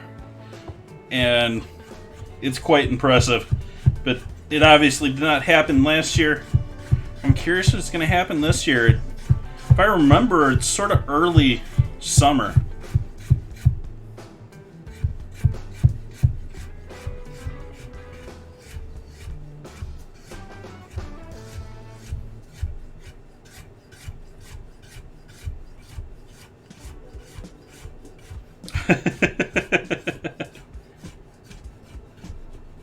Well, I also since we're in Sonoma here, I believe it's Matanzas winery. One of the wineries around here, and I think it's sort of like southeast Santa Rosa, is known for its lavender and just has fields upon fields of lavender as its entrance to the vineyard. So you're you come in like right now, early, like prime time spring vacation time, and you can drive in there and it's just fields of lavender as you drive in. It's sort of one of the things that, sort of like the old Italian restaurants, all the vineyards all have these sort of like niche-y, get you hooked like entrances into their places. Either it's a mile-long driveway that's all like beaten up and you have to take time doing it, or it's an exquisite like mile-long driveway with intricate gardening, and you sort of have the two types there too. You sort of have the we're rich and we're showing off how rich we are vineyards, and then you have the, well, I guess there's sort of three types. There's the sort of like family cozy type, and then there's the like rustic cozy type. It's a little bit more corporate, but it's still very much, dirt road and throwing your unwanted wine down the hill rather than into a spit bucket. And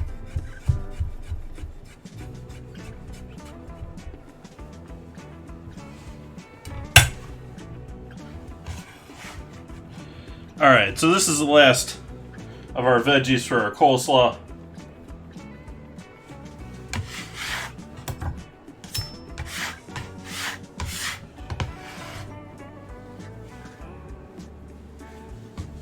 What did I miss here? I need to catch up on chat, I think. Well, whatever your fight is, Goddess, I wish you the best of luck with that as well.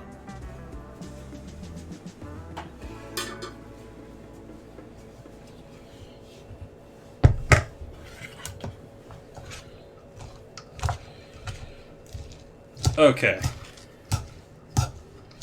So I'll give this one more stir up here, try and get that carrot somewhat incorporated. Get that hitting a little bit of that salt that I put in there already, so it starts losing some of its liquid. If you notice, it's already a little bit, you can see it looks a little wet now. And that's already because of the salt. A little bit of salt that we put in there. Haven't done any herbs with this. I might throw some, I don't think I have any, but I would probably throw a little cilantro in here. Sorry, Kitchen Confidence. I don't think I want to bother with the parsley. In fact, I might throw the rest of the parsley into that beef stew, the last of the beef stew I made on Friday. Raisins. Do I have raisins? Did I buy raisins or did I use up the last of my raisins? I used up the last of my raisins. I don't have any right now. I used those up on oatmeal cookie day. Yeah. I think that was the last of that container. But we're done with the coffee. So I'm debating. It's Sunday. Let's open a bottle. I've had this one kicking around for a minute. Oliver's is a local supermarket chain here, so this is their, like, a family supermarket chain private label. I think it's done by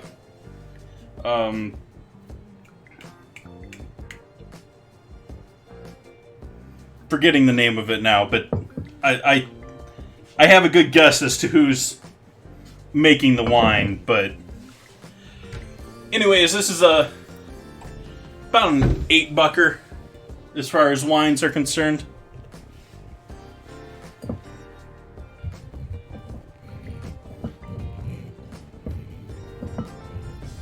Not supposed to turn the bottle when you're cutting the cap, but this ain't some old sentiment thing that I'm worried about.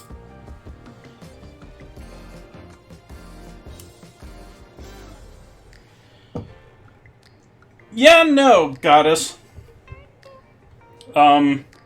California wines were amazing in like, and I'm not saying that there aren't good candidates still, but I don't think this is really the hotbed of development when it comes to wine in the U.S.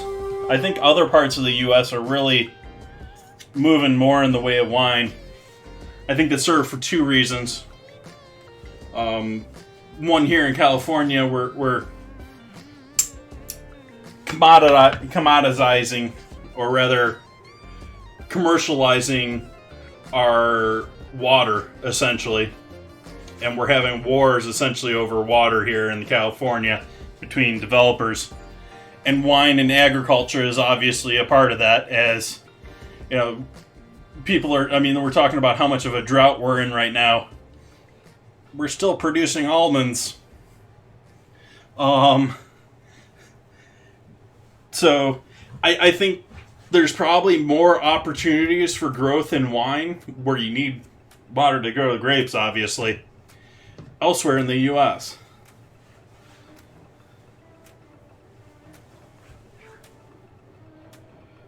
It's getting more expensive too, but not necessarily. Well, that's also because all of our imported wine, we have pretty decent tax on our imports on wine. And it's one of the first things they love. Whenever we get into a tiff or a fight with France over something silly in politics, all of a sudden we've got tariffs on wine and cheese.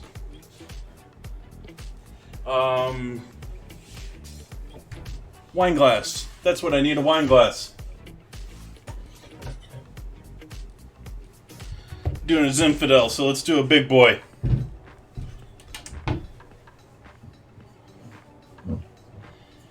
Yeah, Queens. Unfortunately, San Francisco is certainly not the city it was 5-10 years ago.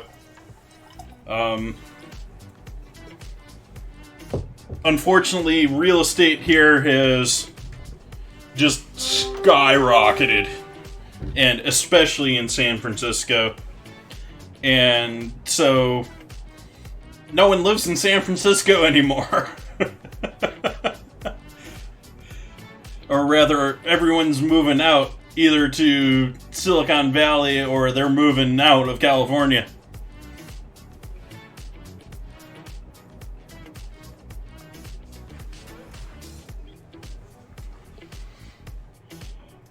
Well, that's also cost of production here in the States, but I mean, you say €5. €5 is like $8 US. Somewhere in that ballpark.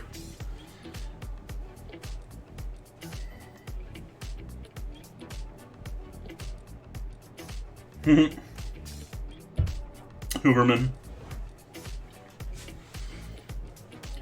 A lot of people have been moving out of California the last couple of years here. I mean, not many people are staying here in Sonoma, and my reason for staying in Sonoma is more that I don't really want to move and deal with the having of moved. And two, I don't know where I would go in return. There are places that are cheaper to live than here, but there are advantages to living here too. But with the fires the last couple of years, the droughts, dealing with water rights if you're a property owner, there's a lot of reasons not want to be here in California. Taxes. So there's been a lot of people moving out of California, and actually California's growth has mostly been maintained by the fact that we're still pumping out babies.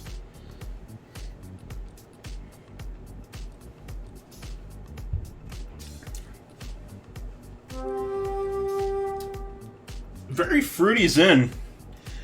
More acidic than I'm used to for most Zinfandels, and not quite as spicy, peppery. There's definitely like pepper spice to this, but there's not so much the like tobacco, oak, barrel spice, that sort of good stuff.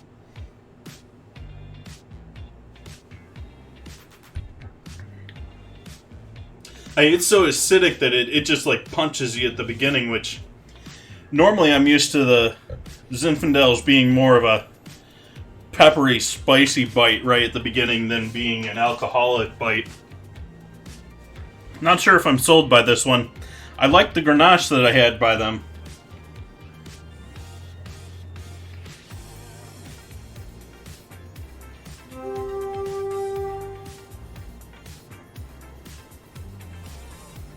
There's definitely like a ground pepper to this. A bunch of dark like stone fruit like plum, but not very forward at the same time.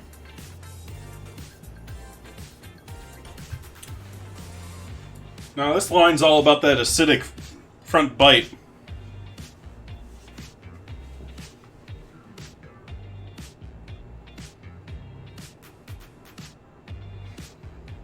Red wines, a little bit less of a fan of those than the French ones, other than white. I like the French whites.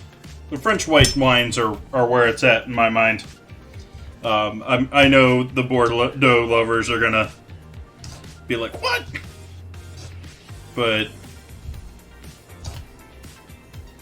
I think reds I'd either do Italian or United States, maybe even Australian.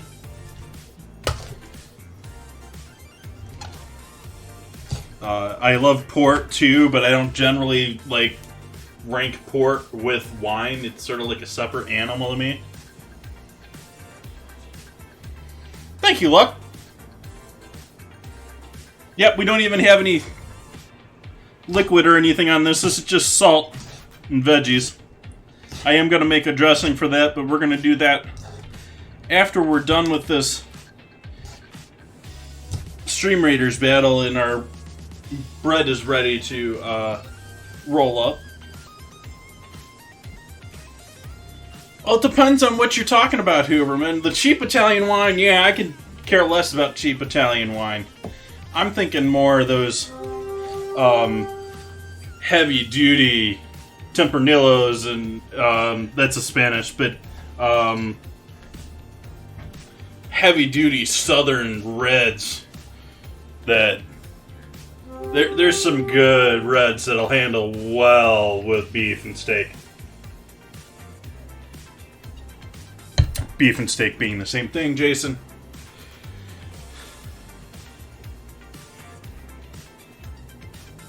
But yeah, give me a good spicy Italian, Southern red Italian. Oh yeah. Spanish wine is great too. Or if you're going sweet wines, Rieslings out of German Rieslings are ridiculous. You like sweet wines? Woo boy. You gotta try some, well, either Rieslings out of Germany, ice wines out of, like, Canada. Canada's got some decent ice wines. Or, what do they call it?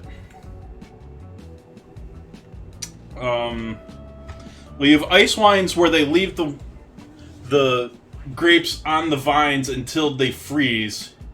And so the freezing both punctures the grapes, makes them easier to juice, but it also breaks down those sugars even more. And I'm trying to remember the last version of it.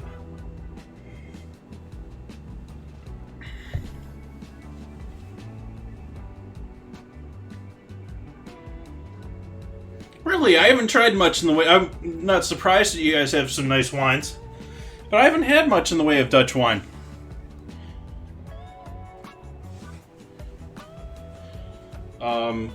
Ice wines you find blended with a lot of different fruits, too, so you can find all sorts of different flavorings in there, too. They have some decent ones out of New York, too. Botrytis. That was what I was trying to remember. Botrytis infected wines sometimes are decent for sweet Finnish wines. Which is a... Is it a bacteria? It's an infection of some sort to the grape. I want to say it's a bacteria infection.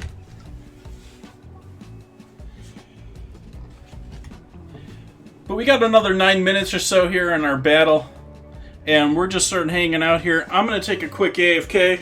We'll be back. We'll do our second roll on our hot dog buns. Get those proof in the second time. We'll make up our dressing for this, and we'll start in on making, excuse me, our actual pickle dogs. So I will see you all here in about 8-9 minutes. I hope you enjoy my AFK. Folks, why do you eat Wheaties? We like it. But did you know it's always been whole wheat with all the bran, and bran is one of nature's best sources of food fiber. That's news to us. Wheaties breakfast this morning? Sure, it helps me feel fit. But do you know Wheaties has bran fiber your body may need? That's news to me. Why Wheaties? Oh, we love the taste. Have for years. But do you know for years you've been getting something extra for your diet? Bran fiber? Well, that's news to me. Wheaties. It's brand news. If you've ever been to Venice, you remember the gondolas and the picturesque waterways. And you remember the food, too. Superb food, prepared with that very special Italian touch. The same special Italian touch that Chef Boyardee sauce with meat can give to your meals over here. Because the recipe for this tangy sauce has been brought over from Italy by this famous Italian chef.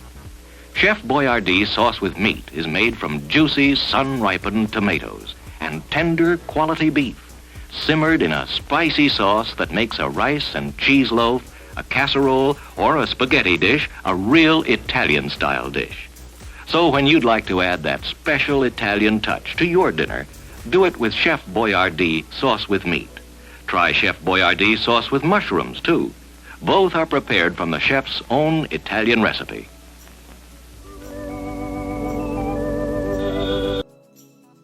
A pleasure, Milton. In just a moment, we'll see how well Milton does at the Pentagon.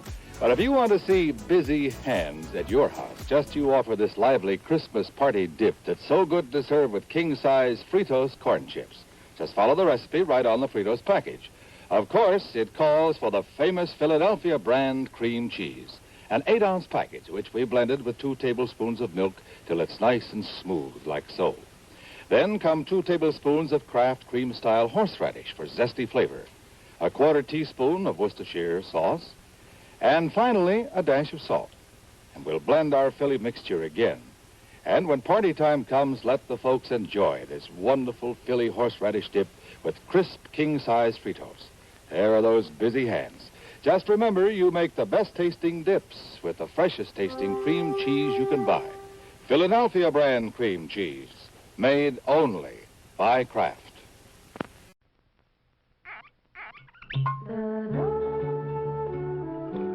Alexis Lachine wines are full of flavor. Alexis Lachine wines are dry. Alexis Lachine wines are mellow. Drink an Alexis Lachine wine with any kind of food. Or anytime you feel like relaxing with a drink. Alexis Lachine, fine French wines. What? Keeping the coffee in the icebox? Yes, Mr. Jones, it's a new kind of coffee, roasted by a new secret process. Hence, this new none such coffee has a different flavor, a flavor preserved by vacuum packing, the flavor retained by refrigeration after the jar has been opened. Just taste it. You can't miss that delicate aroma, that clean, mellow taste. Yes, in cooking, the way to a man's heart is most of all through the coffee pot. In every jar, you'll find 3 special pointers, valuable in all methods of making coffee. Try new none such coffee now. Use half the jar. If not 100% satisfied, get all your money back from your grocer without argument. Special for movie week, only 28 cents a pound, plus 3 cents refundable deposit on the jar. Schmidt's Blue Ribbon Bread gives you 7 ounces of non-fat milk solids in every loaf, the equal of 90 quarts a year if you serve it regularly. Every sandwich you make, every snack, gives you extra milk. For wonderful flavor combined with sound food values, serve Schmidt's Blue Ribbon Bread in the pantry pack.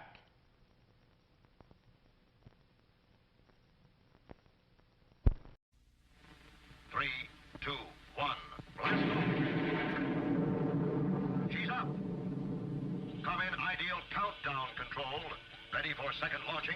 Atlas moving into position. Fuel her up. All set. Count down. 10, 9, 8, 7, 6, 5, 4, 3, 2, 1. Blast off! There she goes!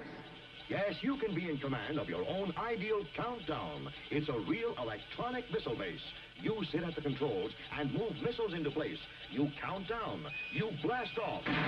You track the flight. The ideal countdown comes complete with moon missile and lunar probe, as well as the giant Atlas. Get your electronic ideal countdown now, wherever good toys are sold. It's a wonderful toy. It's ideal. Now, a new creation from Seal Test. Cottage cheese in ready-to-serve portions. Handy envelopes bring you brand new convenience and ease. Zip, it's open, quick and neat. Just the amount you need, the easy way to serve cottage cheese.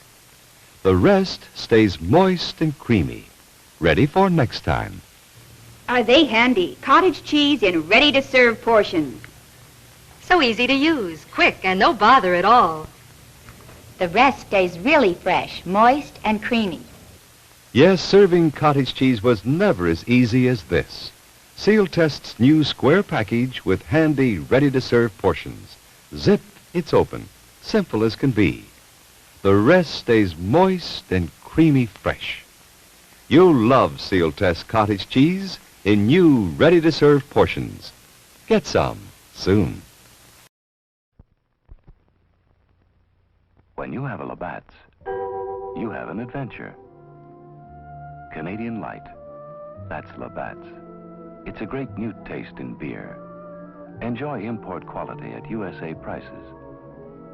Have an adventure. Have a Labatt's. Next week, George and Gracie will be brought to you by Carnation. Hiya, happy boy. Wish you'd been with me today. We saw a great dog show, some beautiful dogs. There was the handsomest poodle, a real beauty, an international champion.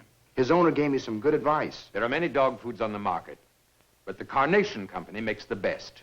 It's called Friskies, and it's quality all the way through. You should have seen the champion collie. He won everything in sight. The handler told me. A very important part of this champion's diet is meat. That's why we feed him Friskies. The principal ingredient is lean red horse meat, the best you can buy. So happy, you're getting real quality, and you're going to get your Friskies right now. Friskies is prepared to the high standards of Carnation Company and guarantees prime-grade nourishment.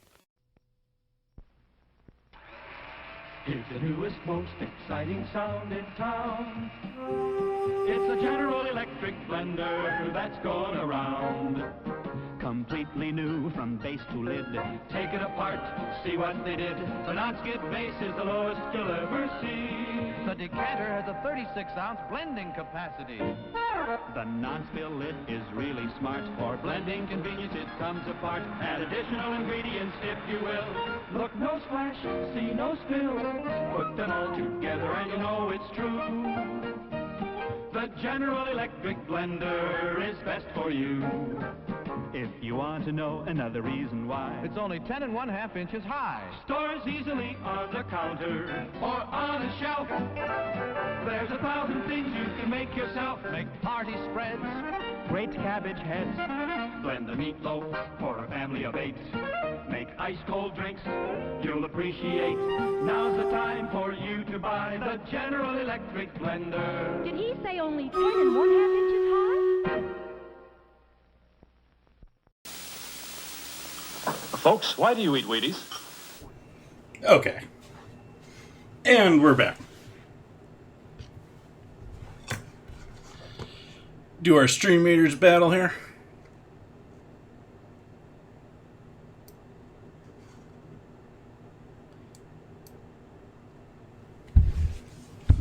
Adding the haste spell there. I have haste pretty much maxed out, I think.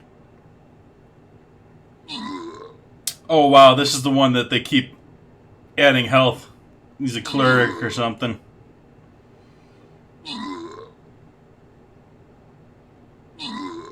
I should have guessed with the killing feel on this one. I think would have been a little bit better. Add our damage. Take things out quicker. think we got this, though.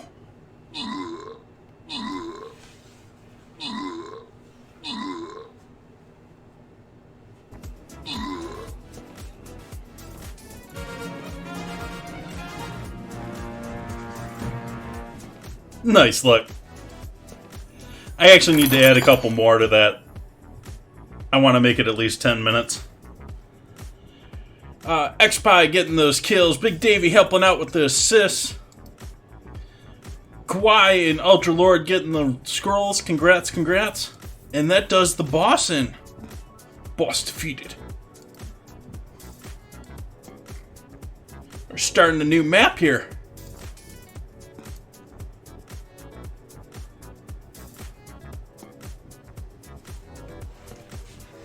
Okay, so we're gonna set our cabbage aside. We'll take. Oh, we got this. We got more scrolls to look at here now. We got a refreshed store here. Oh, I didn't put my tank down, did I? I'm completely spacing on this one.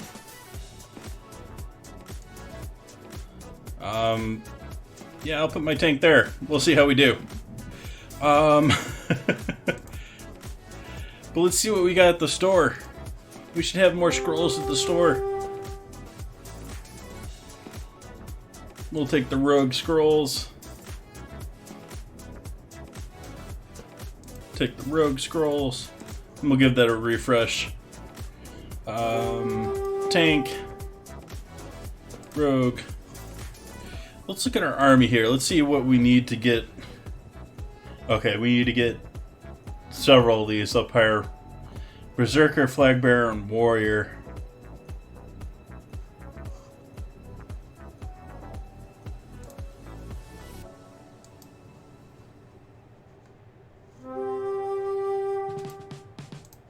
So add the Warrior scrolls too.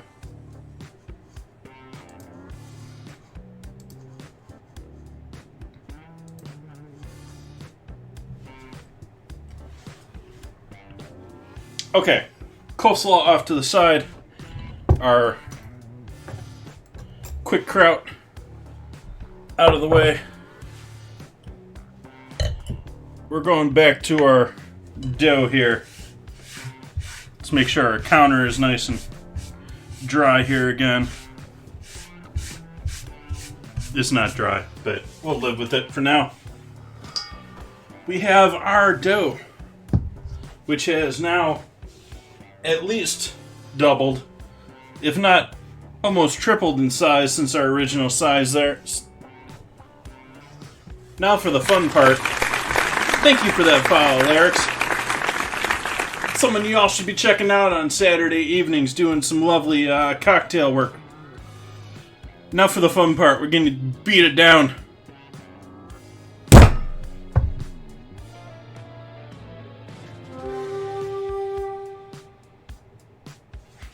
That wasn't very impressive.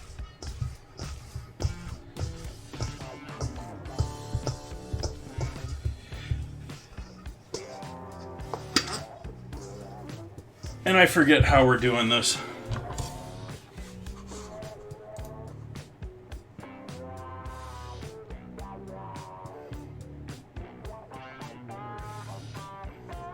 $10 to $12.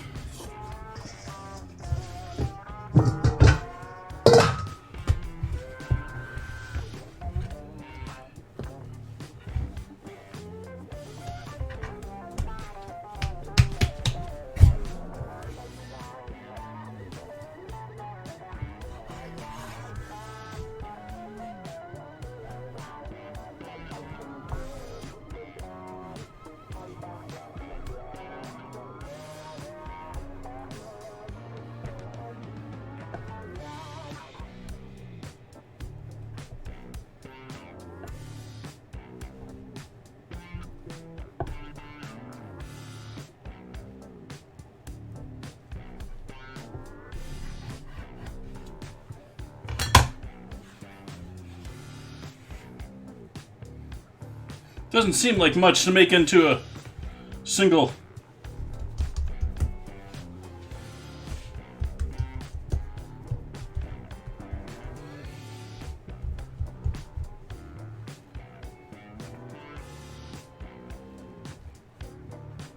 We got some small buns there.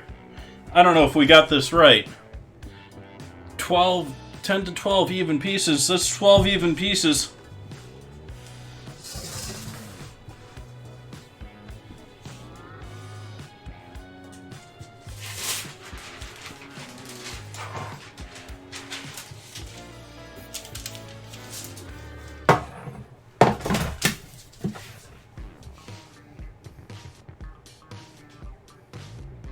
Let's see what we get after we proof these like this.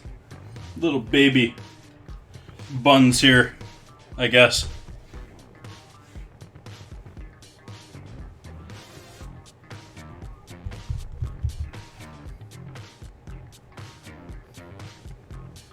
Do you want to roll these and pinch them together?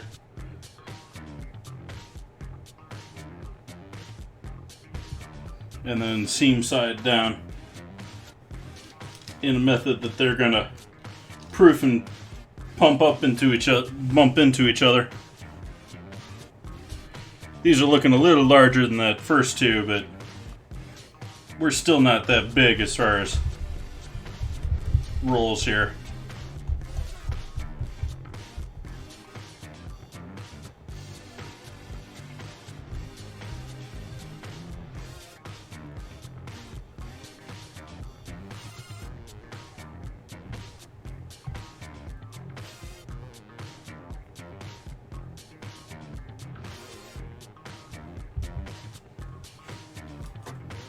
That's almost double the dough that we had for our first two here, but we'll see how we're faring here shortly. I might have just messed up on those corners. I am trying to even out the dough here before I flatten it out.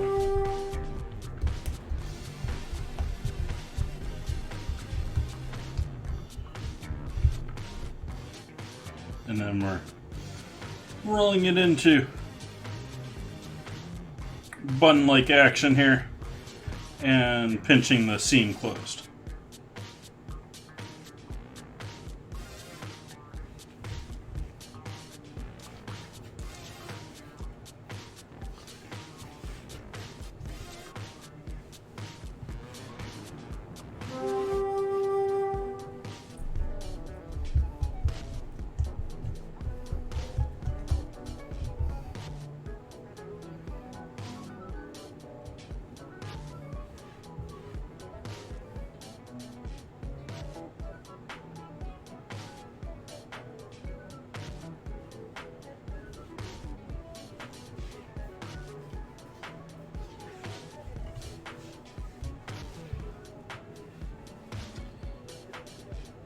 Following Joshua Weissman's bun recipe here tonight. Since I'm not the bread master, I do a little bit more in the way of butchery than bread, but I've been doing a lot of bread on stream here, trying to self-teach myself some of it, especially in the last year.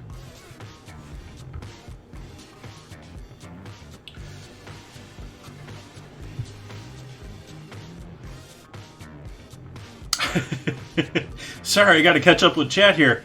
Just Cornish on dogs. What I'm replicating is actually a Minnesota State Fair favorite, apparently.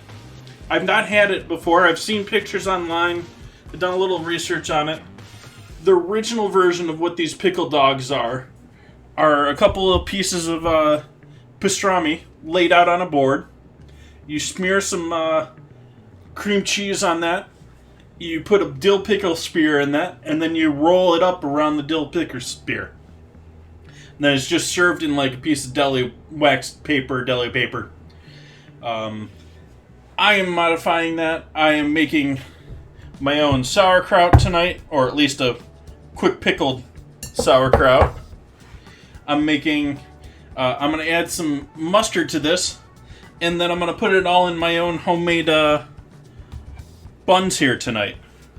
So we're taking what is a classic that I haven't tried myself and trying to make it a bit our own here. And then we're doing coleslaw because we got the cabbage around for the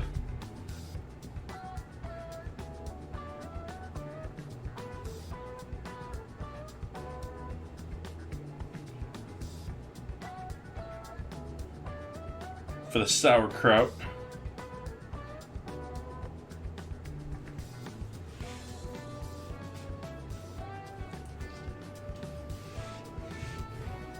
Man, that second one's looking... That second one of the bunch here is looking a little sad.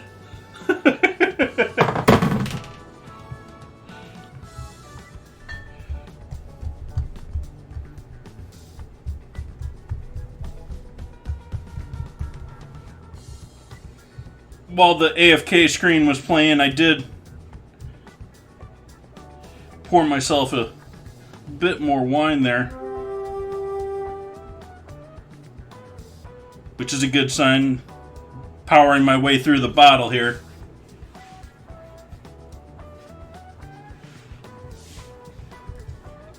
Don't know if we got enough room for all these buns here tonight.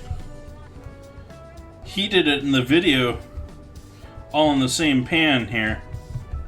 I might just have to pack them a little bit tighter. Do a little bit more of this type of an action.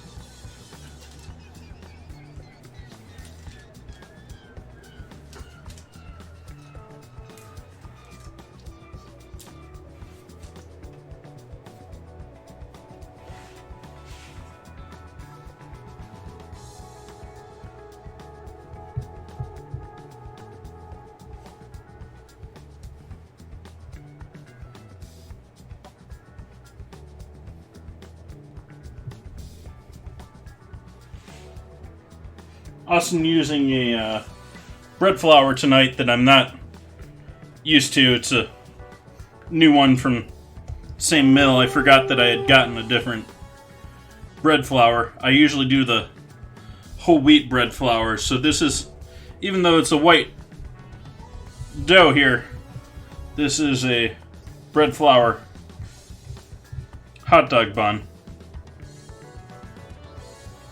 And it's an enriched dough. If you're watching from the beginning, we've got all sorts of milk. We got butter in here. It's not just your typical straight yeast dough.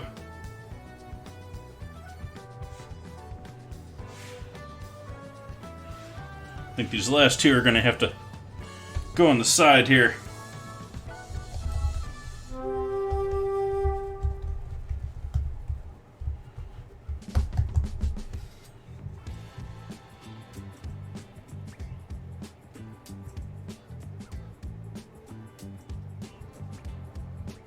Thank you, the Pickle. Welcome in.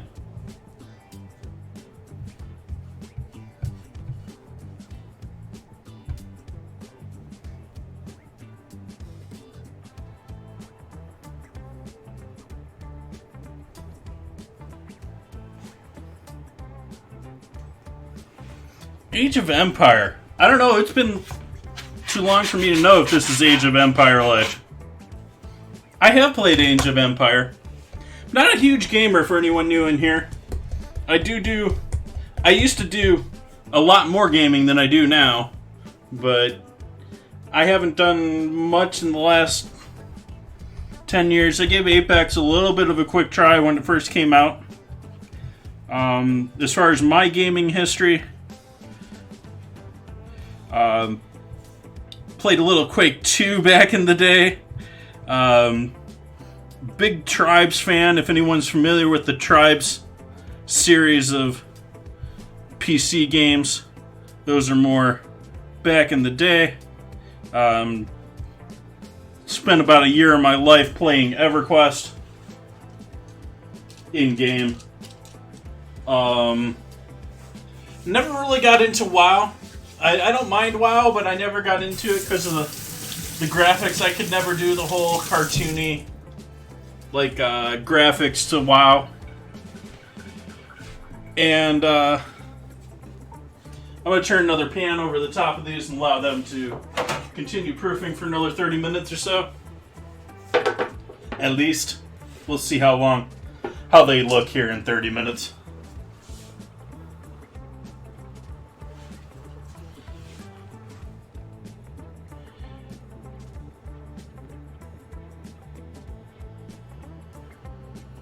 Tribes was an amazing game, and it was Tribes 1, Starseed's Tribes, was heavily stolen by Halo. But the major difference between Halo and Tribes is Tribes you had a jetpack, so you could fly, but you had limited energy in your jetpack. So you were constantly switching between being able to ski and being able to use your jetpack. So you could get huge amounts of speed. You had all sorts of air-to-air fighting. You had... It was really like... I would love to see a modern version of Tribes done right. They tried to do it right with vengeance. It just got screwed up in the demand of money to make the game profitable. They ruined the game, and they ended up absolutely trashing the game. They threw out a update that basically annoyed everyone and then discontinued it. But Tribes, Renegades, and Starseed Tribes were where it was back in the day, prior to Halo. And then I went into EverQuest, and I've played a few things since then. I played a lot of games half-heartedly. I've done a little Planet Zoo. I've done a little... I did about a month of Apex. But I just couldn't... I just can't get myself into most games. It's a combination of me wanting to be very serious about a game and get to the end game if I'm going to play a game. And these days, you know, you get everyone into the game before you even reasonably get a chance to get into it. Where, you know, I'm not doing the type of streaming where I'm going to be getting gaming codes. But the streamers get the games first. And that sort of kills it for me. I haven't found a game that I've been really excited about in quite a while. I had a lot of hope for Pantheon, which was being done by Brad, who did EverQuest. But he has since unfortunately passed away. And so I don't know if they're really going to make it through with that game or not. It was sort of like EQ3, and I'm a little worried that they've now spent like 5-6 years of public crowdsourcing this game. I sort of feel like it's going to be outdated before it even gets released. Thank you for that follow, Chipper.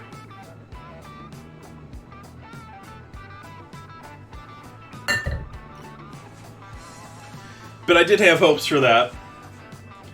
I would love to see a successor to WoW or a successor to EQ be like a combination of PC and mobile.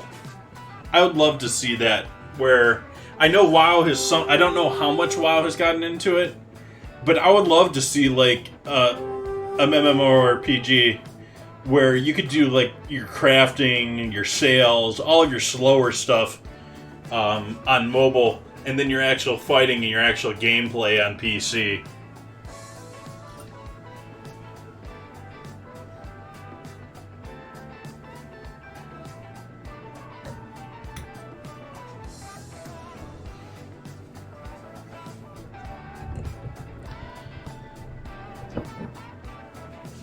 So what are we going to do for dressing for our coleslaw tonight? We're going to do my typical mayo. I think we're going to do my typical mayo. Don't have much in the way of oils though tonight. Do you think I got some clean oil over there? Yeah, that looks pretty clean to me.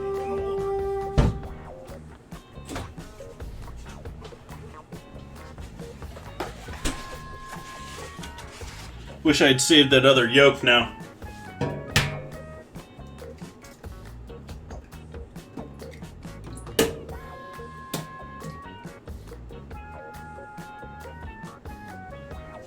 So we'll add a yolk to our dish there, or glass there. Try not to get yolk all over the kitchen while I'm doing that.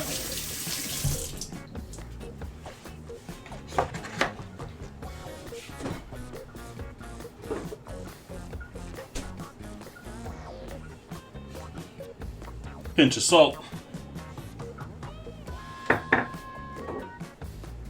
Throw the last of our sunflower oil in here,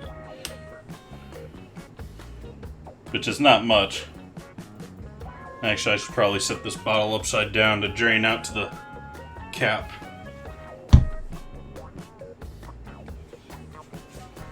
We'll drain the last of this. Oh, I guess this isn't clean canola. We'll use it anyways.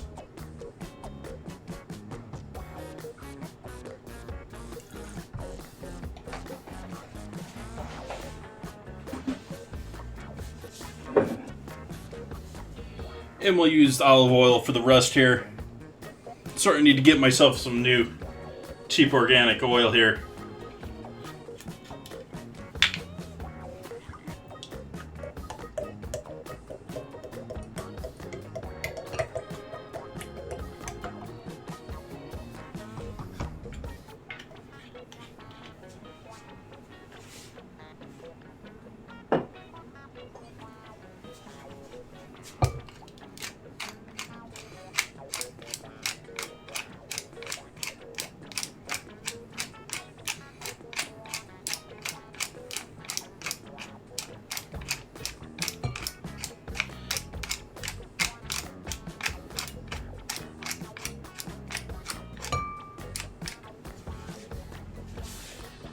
Cracked pepper, MSG,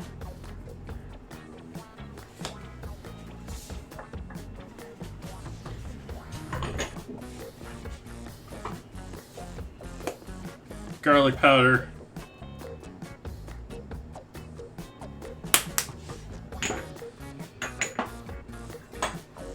onion powder if there's anything left in this. There ain't much left of my onion powder container here.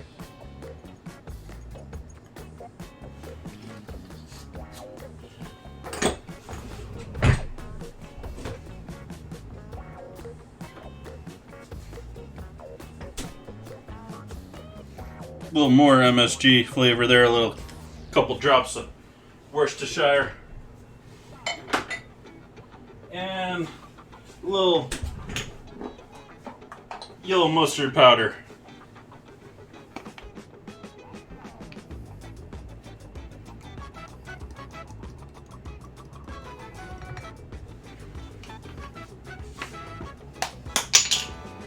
You're supposed to stay on, Cap.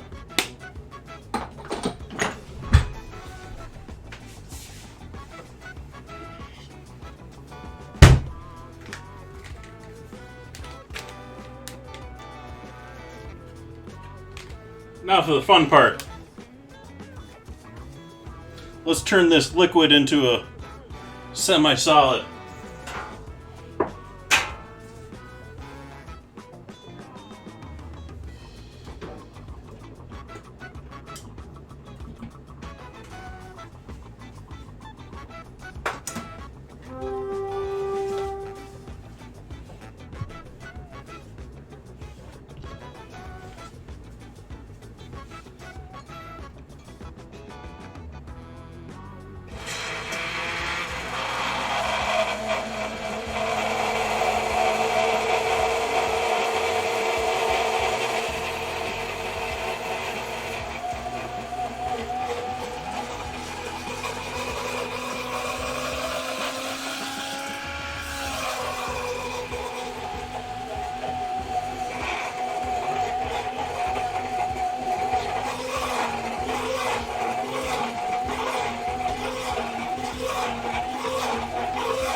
Maybe a bit heavy on our oil to egg ratio here. Let's add another yolk, a little vinegar. See what we get with that. Oh, hey. This counts as vinegar, right?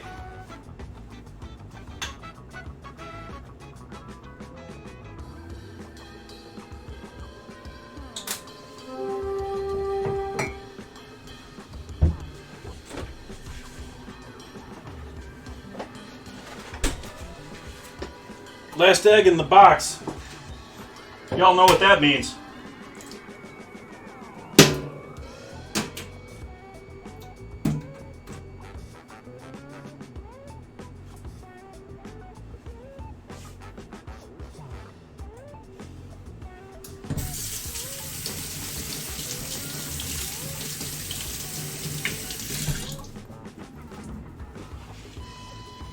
That we do. Okay, so we got our Franks and our second egg yolk in there.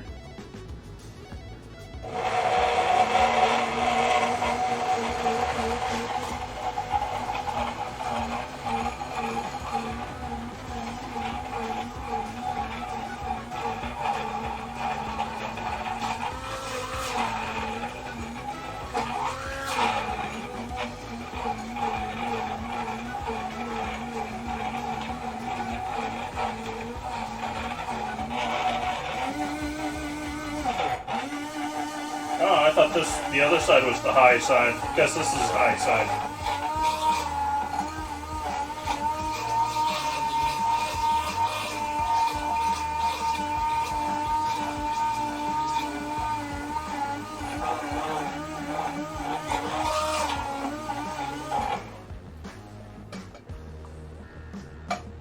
Why is this not emulsifying for me?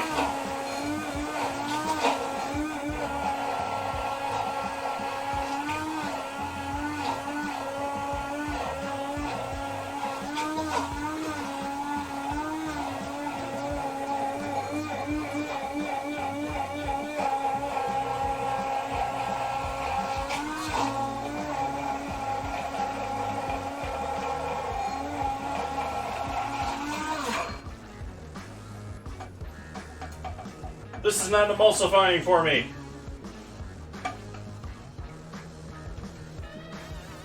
Boo.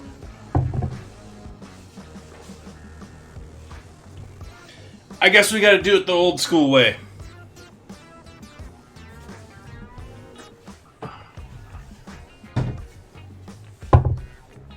Do a third egg yolk now.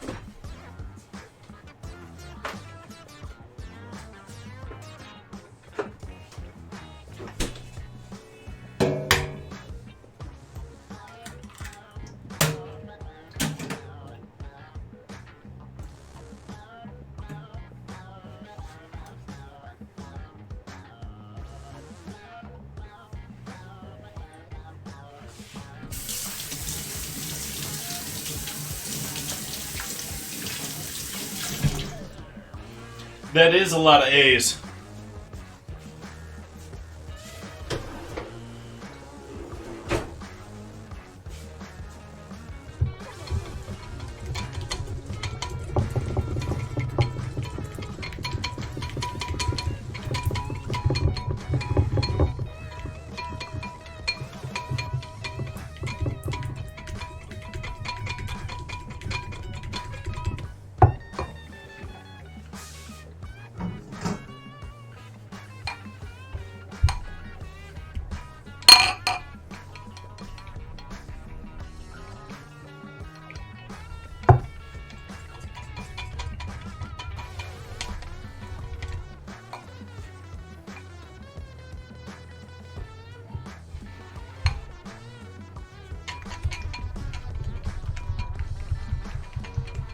As you can see, this is obviously broken.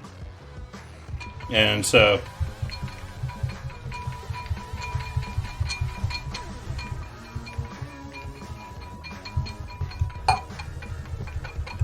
you have to type ! scramble to join the competition, Kitchen Confidence.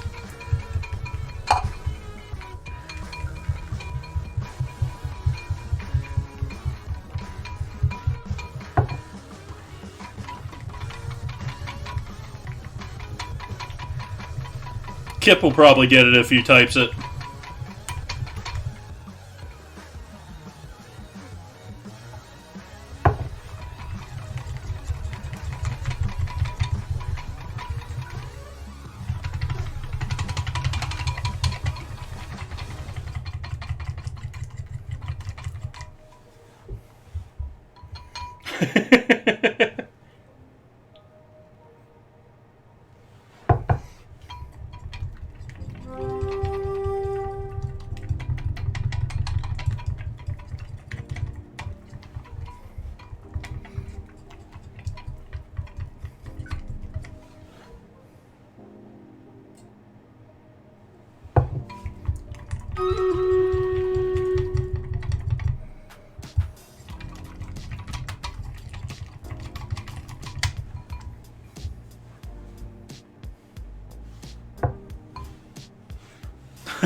See, this is not what we don't want. This is what we do want. A little bit of thickness. Not sure why my emulsion blender is not able to make an emulsion anymore. It used to be able to do that quite regularly.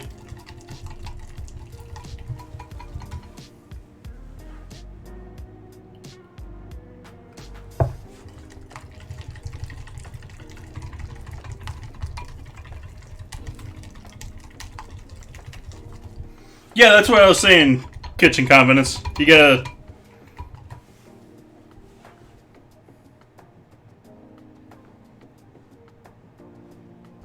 No, it said he got it right.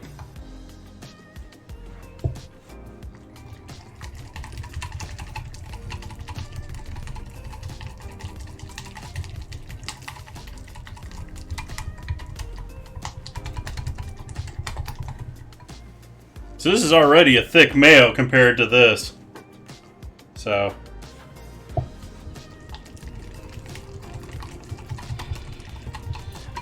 Darn immersion blender. Not emulsifying.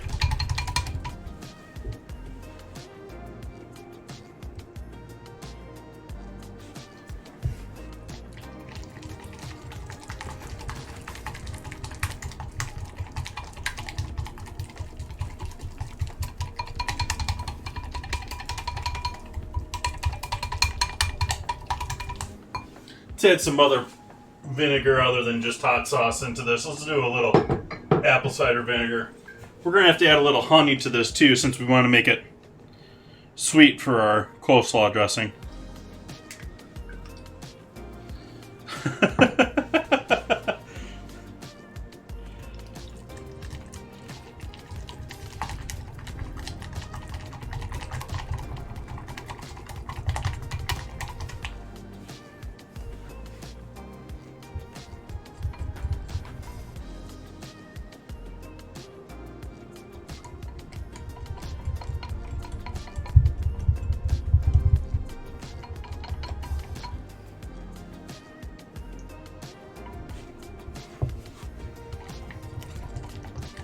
Ricola? Are you talking about breath mints? Cough mints? Ricola!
Don't really have any right now, but one of the things I love adding normally to my coleslaw dressings, or if I'm doing like a sandwich salad, you know, chicken salad, egg salad, any of those typical candidates, I love using celery leaves in those. And in my dressing for those. Just chopped up really fine, add some nice color, add some good celery flavor.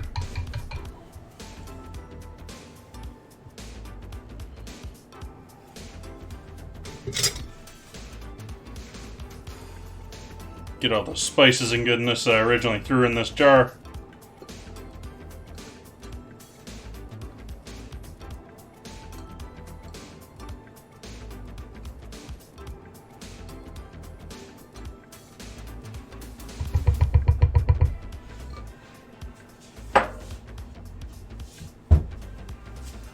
Okay, one last whisk up here. Oh, sorry, second to last whisk up here. There's the last of our oil incorporation. Now we need our honey.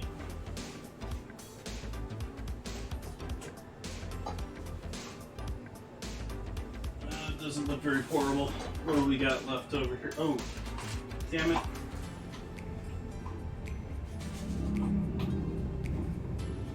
Just spilled my margarita salt. Ah! No! Where's the rest of my honey here? Am I out of other types of honey here?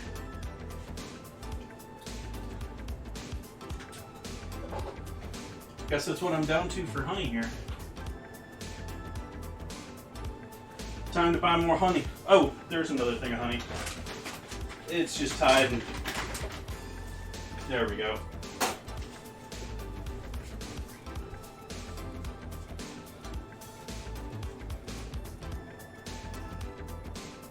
Google it. It's a food word.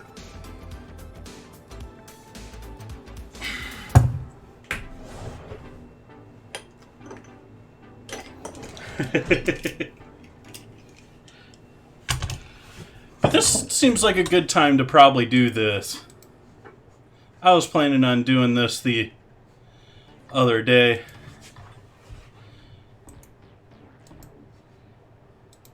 Let's see here. Enjoy Kitchen Confidence. We're getting close here.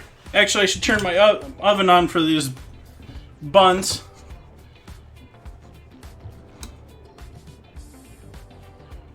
Oh, please don't play this in a loop. Hopefully you guys don't get a ton of sound madness here for a moment. And you did. Sorry about that.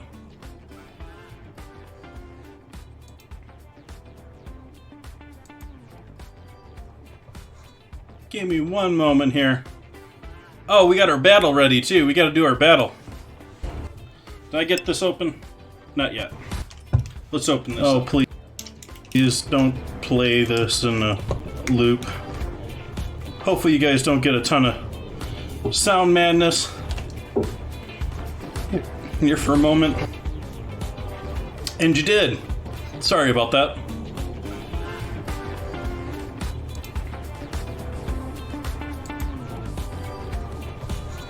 Give me one moment here. Oh, we got our battle ready too. We got to do our battle. Did I get this open? Not yet. Let's open this. Oh, please. Please don't play this in a loop. Hopefully you guys don't get a ton of sound madness here for a moment.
There we go.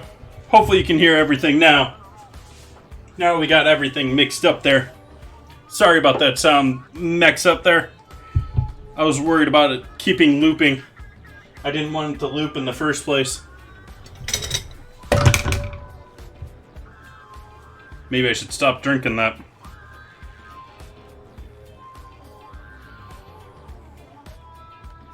I don't think this is too excessive for this massive pile of coleslaw here. So this is our dressing of essentially a mayo, but with a ton of honey in it. Some salt, some garlic, some MSG,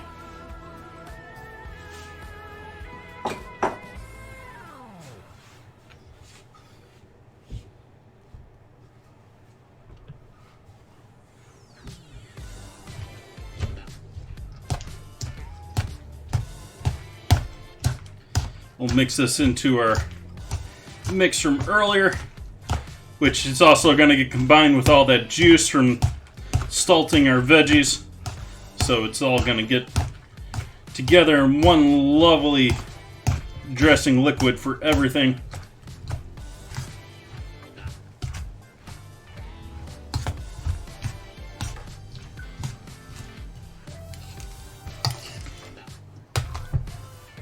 Okay, what temp do I need for my ovens for these hot dog buns? 375. So let's turn that on. Get that ready here. See how our buns are looking. They have not proofed much. They have not changed much at all, actually. They've proofed a little bit. They're touching each other now. So they've increased in size a little bit, but we're going to give those a little bit longer.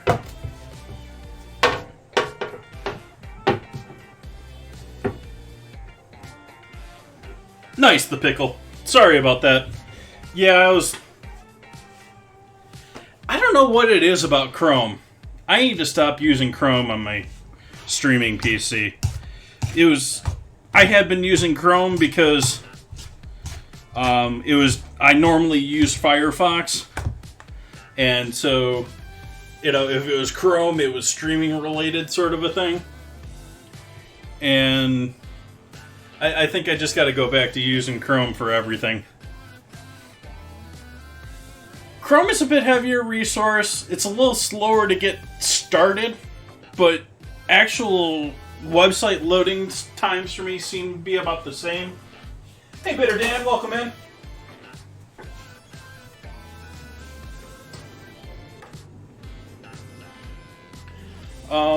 And yeah, that's sort of my worry, is everything's built on Chrome now, other than really Firefox. And I know Google is going to start pushing that now. They're going to start making things only work on the Chrome.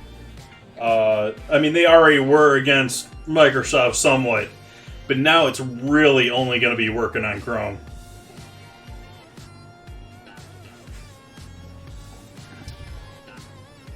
Keep going back to that lovely wine. For a under $10-bucker, I'd have to say this is a win. It is, I mean, like I said, it is really strong on the acid on the front. But if you're okay with that, I'll go ahead and give a pitch for what I think is the best bottle opener available, or jar opener. The Top Off, which uses just a simple gear to continue tightening. The more you pull against it, the more you try and turn it off, the more it tightens.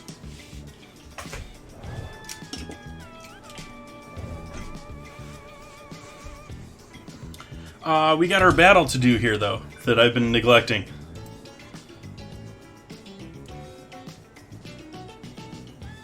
Can we get everyone in with the haste? Let's try and get...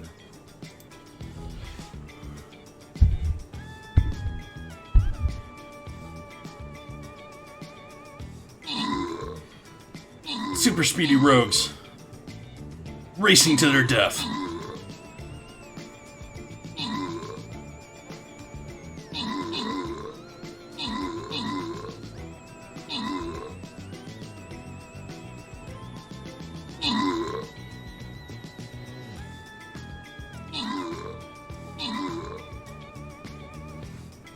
Uh-oh, we're getting a lot of... No, we're down to 4 enemies, though. I think we got this. 3.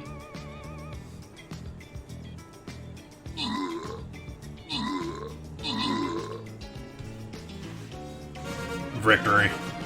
Victory. Quiet J getting those kills. X-Pie with the assists. X-Pie getting that 10 gold. Congrats.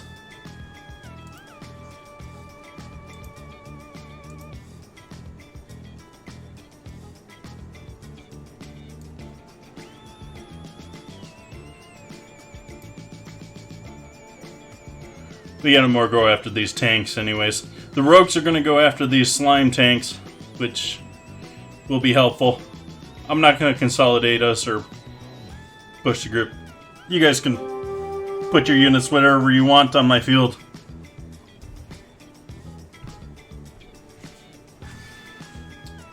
Okay, so we're waiting on hot dog buns here, basically. We can probably get the... Yeah, let's give that another 10-15 minutes. Although, let's start in on our pickle dogs. Let's get our pickle dogs ready ahead of time here. We're getting ahead of ourselves here. These buns are going to take a good 20 minutes to bake, and then we got to let them set for 5 minutes or so. Let them cool down enough that we can use them. Don't know why the apple cider vinegar is over here with my drinks. Put that back.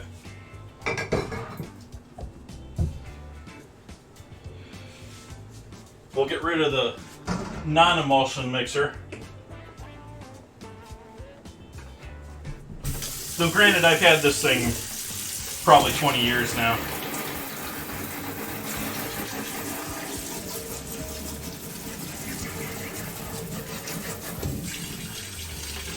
It's okay, old Bessie. You'll work better next time.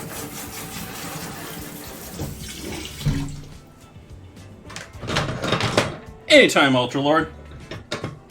Anytime.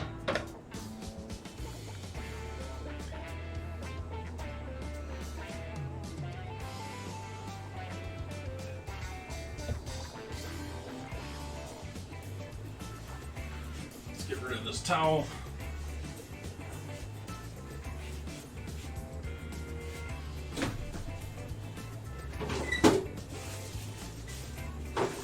Pastrami, pickles, and cream cheese.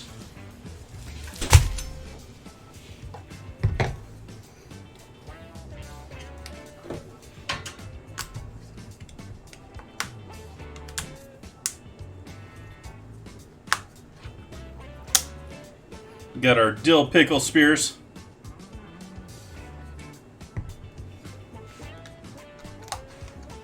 Got our pastrami here.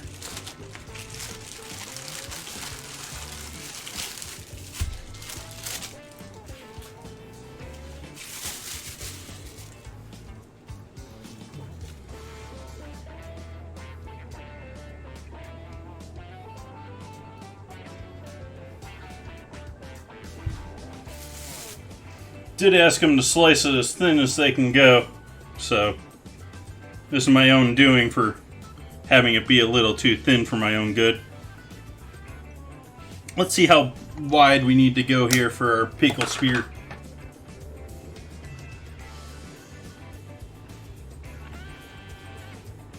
So we're going to have to go at least 3 wide here.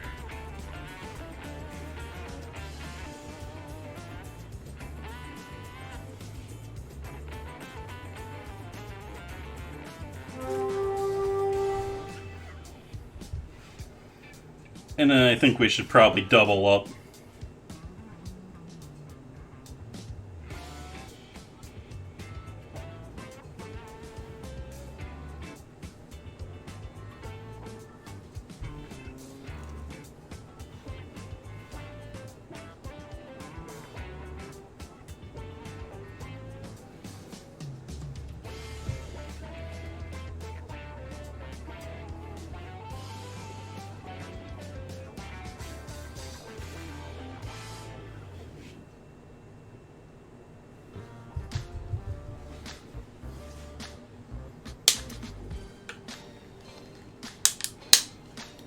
Oops, should show what I'm doing here. We got our cream cheese spread here.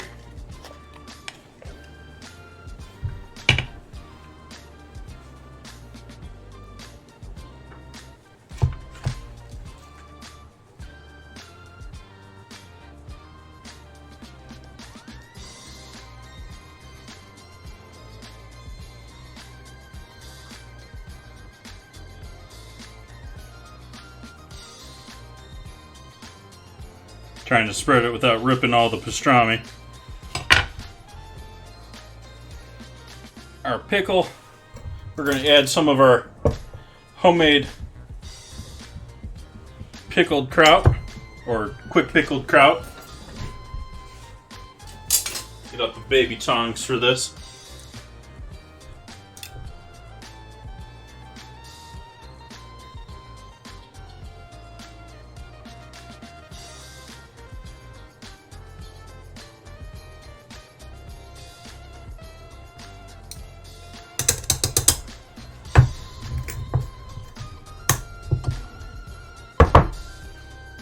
And then I want to do a little Grey Poupon.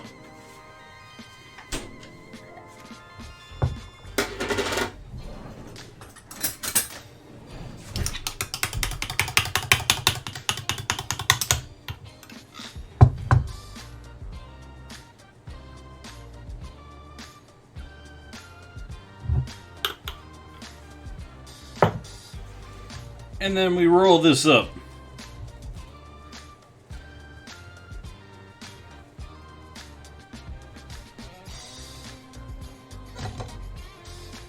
And so this is more like the traditional pickle dog. This just in a deli wrap. This is what they're selling in the Minnesota State Fair.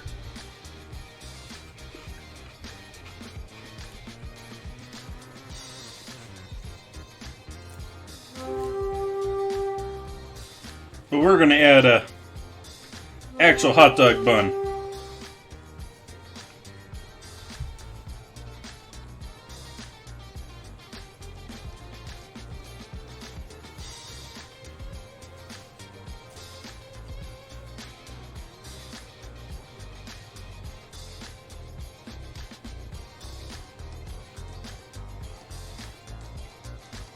Little meat jigsaw puzzle time.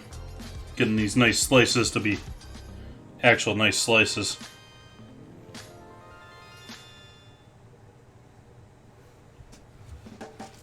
This is one of those, the deli guy didn't like me because I asked for thin. So he doubled over all the slices, so I have to deal with it.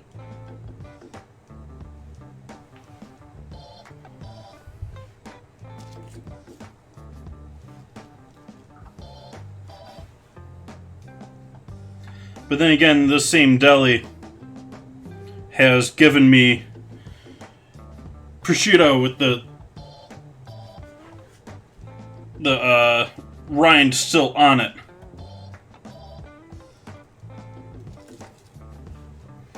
So I don't really trust this deli too much. So I don't care that I pissed him off.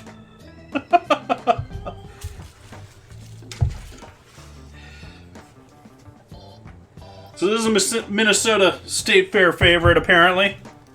And the Minnesota State Fair version doesn't have the mustard or the sauerkraut. It is just the cream cheese spread, a pickle, and pastrami.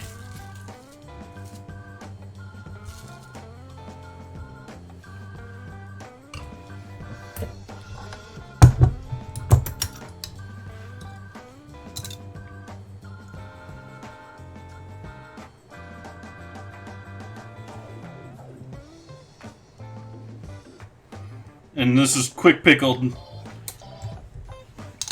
sauerkraut that I made today.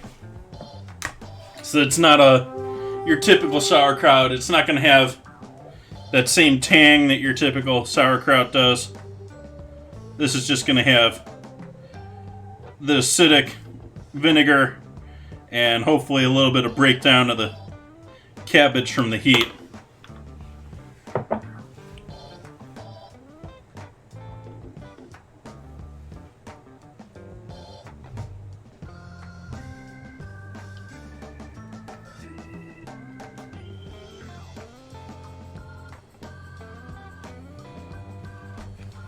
Reminds me a lot of, my mom used to make me inside out, what she called inside out sandwiches. I don't know if that's proper term or proper, I've never even really looked up to see if that's something that people have recipes for that. But it was essentially I think it was like, I don't remember what she used for the meat on it.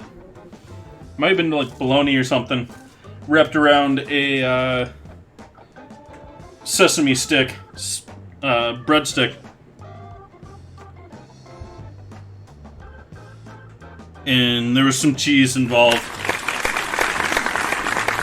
This reminds me very much of that same thing. Thank you for that follow, Garska.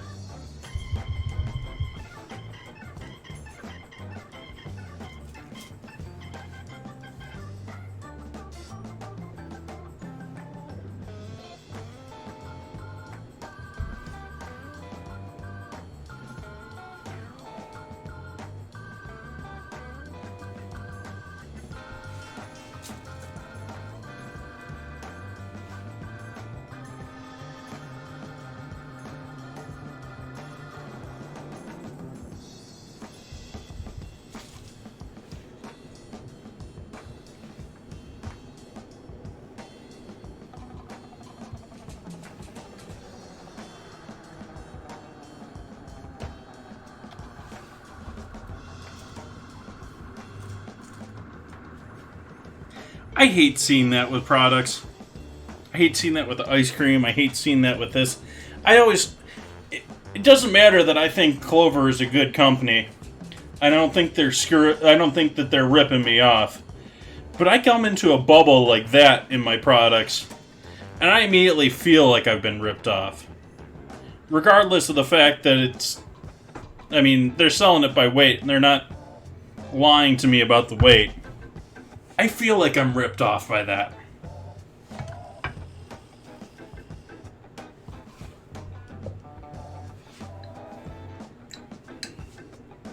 That's a good guess. Surprised that didn't take it.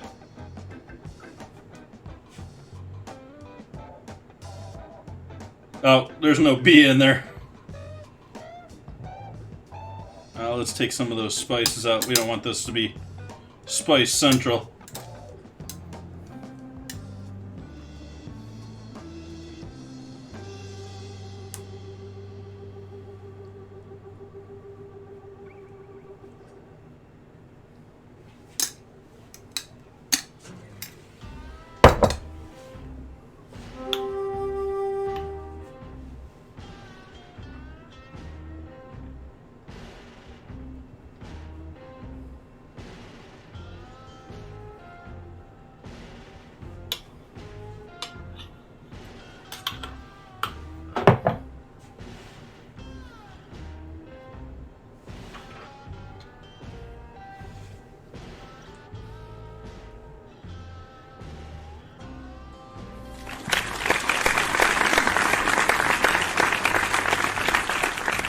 Thank you for the follow, the Pickle.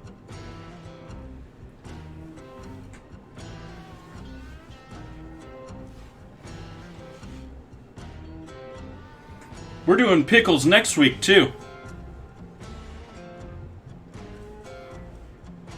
We're doing, if I remember correctly,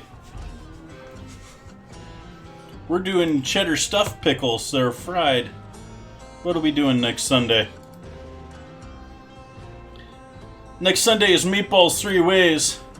Next Friday is Korean chicken wings. We just did chicken wings last Wednesday because we had Frank's Red Hot as our ingredient, but we're doing Korean chicken wings on Friday with nacho cheese stuffed fried pickles.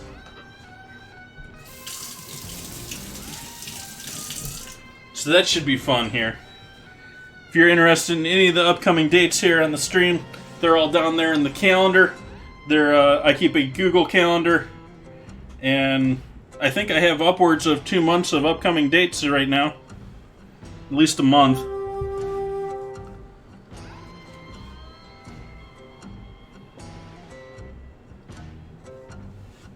You can add the Google Calendar to your own to get updates for the stream.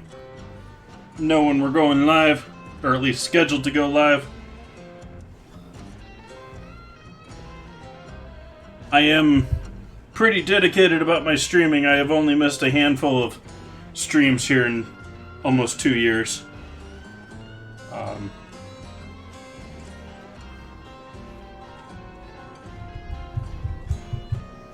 going to do one more on this one. Because I think 4 of these is a good start. That's going to be a good sandwich material for later in the week for lunch.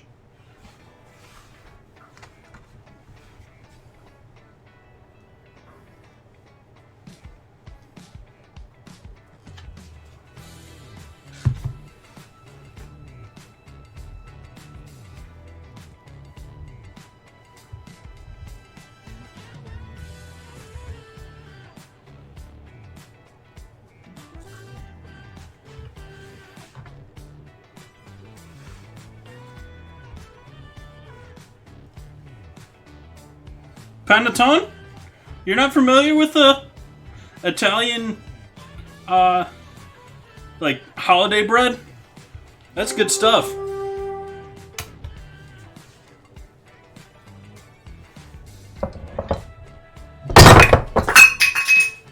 I meant to do that.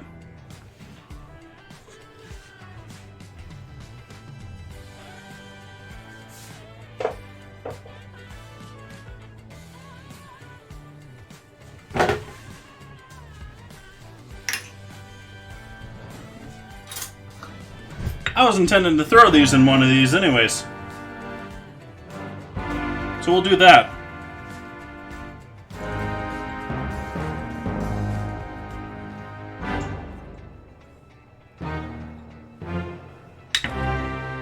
Welcome, Bellamore.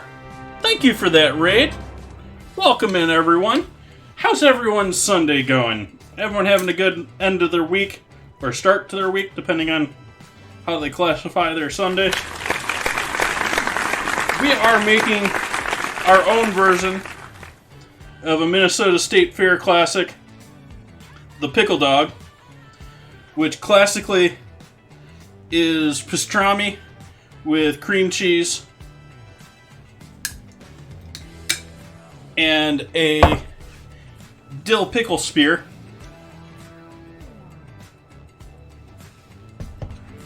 Wrapped in pastrami. And I am adding my own homemade quick kraut, or quick pickle kraut, and little Grey Poupon as my alterations here. And then I'm also working on making some fresh hot dog buns tonight. If you go to the Minnesota State Fair, I'm going off of the pictures here. You go there and order this, you're going to get that wrapped in some deli paper.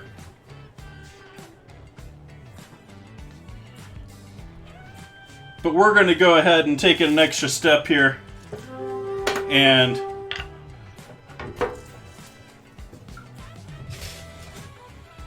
put it on a fresh hot dog bun. I'm actually going to toss these into the oven, see how they fare here. We got our oven at 375. We're going to give those a good 20 minutes in there. I'm going to take a look after, say, 17 minutes. Probably going to need the full time there. You know what? Let's do another. We got some more stuff here.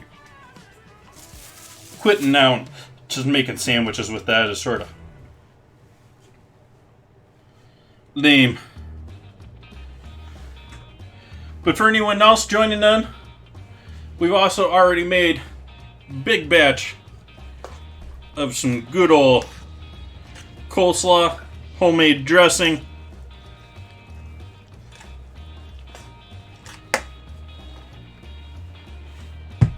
As I said before, we made our own batch of quick kraut or quick pickle kraut. And I'm enjoying a local supermarket brand, Zinfandel, here in Sonoma County. Oliver's is a supermarket chain. There's only 3 or 4 of them. So it's not like a major supermarket chain, but it's major for the county.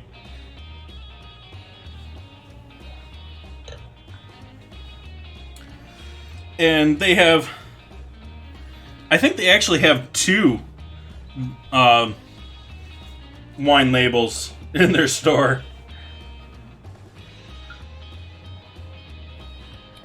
Well, curious of how they're doing as far as a business.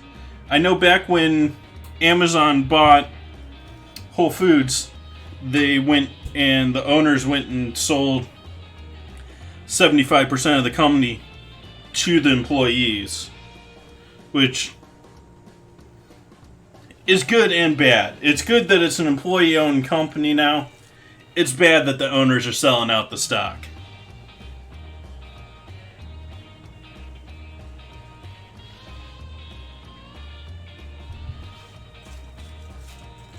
we had another supermarket chain in Sonoma that died out, unfortunately, at that same time when Whole Foods took over, or rather, Amazon took over Whole Foods. And they sold out to Safeway. They at least kept their employees. That was nice. Safeway kept their employees, but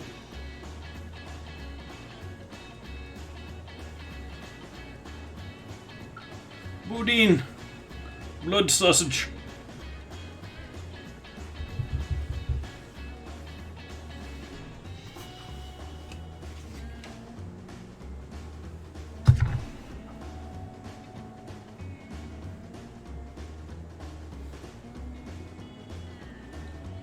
So I didn't think to ask, I apologize for this. What were we streaming today? Bellamore? What's everyone coming from here? What were we doing earlier?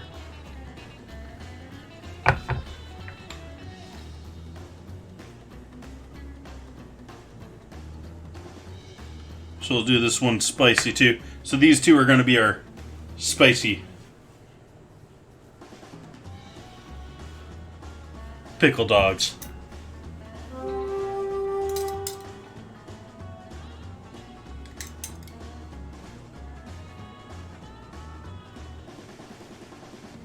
Hey Sean, welcome in.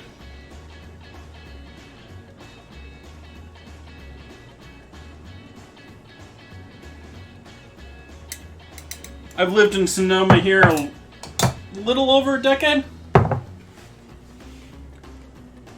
Working on, I think, 12 years now. It's at least 11.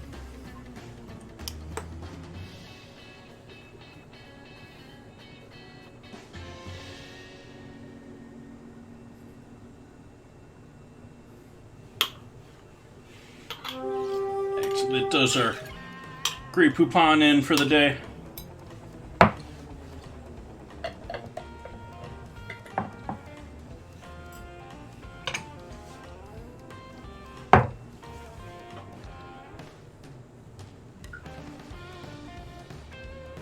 It's like pastrami burritos.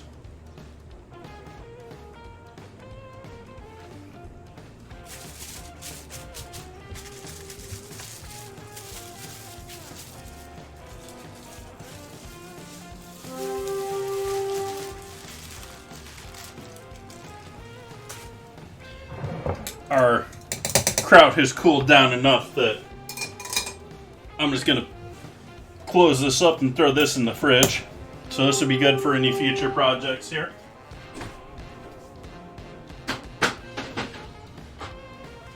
Still got those pickled veggies that I was using on my salads here last week. Why am I throwing this with my dry goods? This goes in the fridge.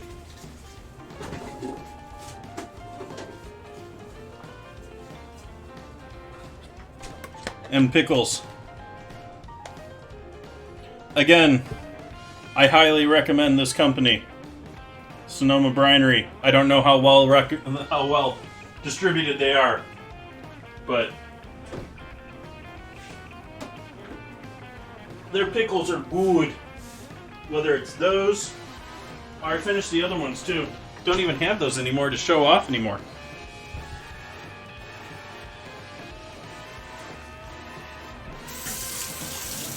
Nice, Bellamore. How are you liking it?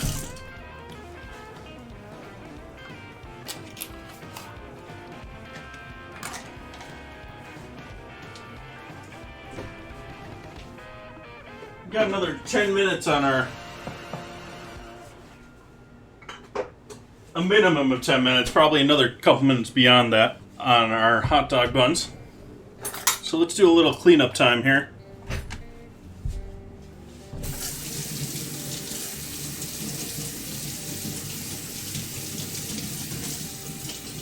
Pretty up the kitchen for our food photos, which I don't really...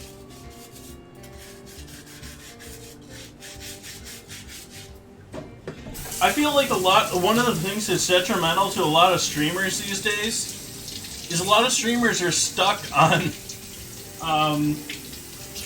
older methods of communication. I sort of think of streaming as being the next step, and everyone wants to focus on making little YouTube clips and making photos of what they're doing on stream, and it's nice for getting people to do, but I sort of feel like the whole idea of streaming in itself covers that.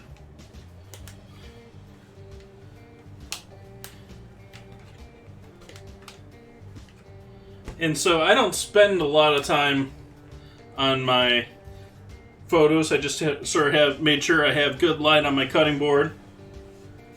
And always throw a knife in there so I get my name in my photos. One of the best things I ever did when I started getting into culinary world was I found a place, and I don't know if I'm ever going to have it done again, but I found a place that did a proper, good job on engraving my name on my knives, which greatly helped when it came to workpaces and whose knife is this. But it's also worked great for just throwing them in my photos. That way my name's in all my photos. Don't have to worry about copyright stuff or anything. Yum nom nom nom nom.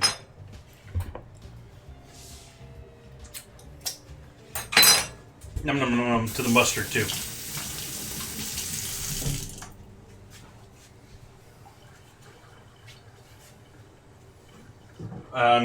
I wish I could go and find. It was right by the CIA. I think it was in Rhinebeck. There was a knife store in northern New York.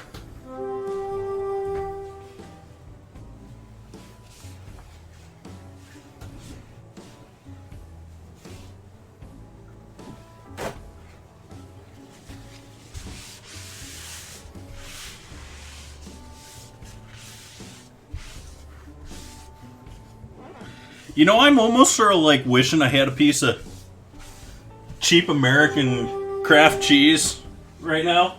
Do I have any left? I don't think I do. No, I don't.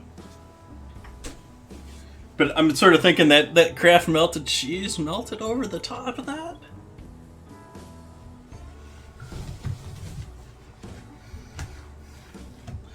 Let's give this coleslaw a try. Make sure we got flavor on point here.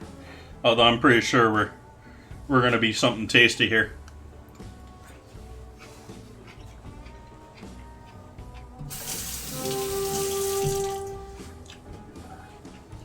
Sweet, acidic, garlicky, oniony. Get a little bit of that serrano too. It's a nice little. It almost makes a little Spanish flavoring. Like it's really sort of odd how moved towards that profile. Yeah, that's almost Mexican slaw flavor territory with those serranos in there. Sort of an odd switch with it.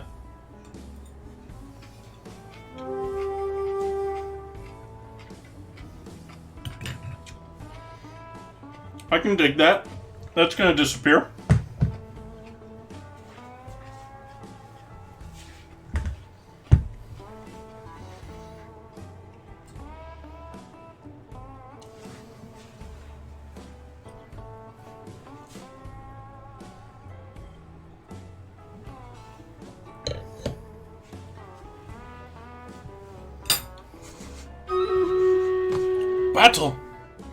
Battle already.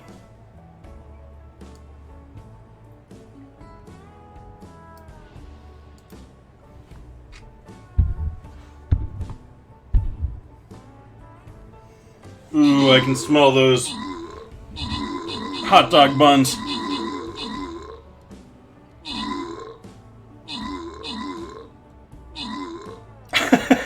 Bitter Dan.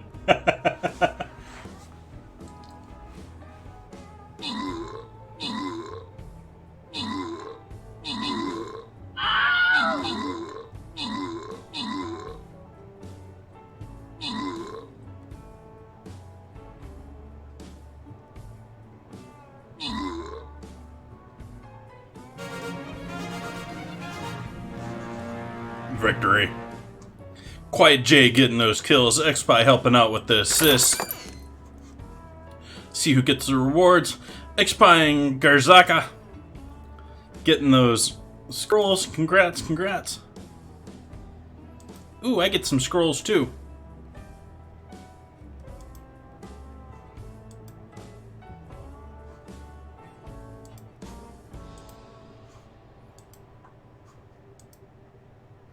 Trying to get 4 to 20 now. So we're trying to work on these 3, trying to get these up to 20 for the quests. Let's do one more battle tonight. I don't know if we're gonna finish up this battle on stream or not. May finish it after the stream here. See how we do here. Enemy is gonna be revealed over time. So I'm just gonna put my guy there in the center at the top. See what shows.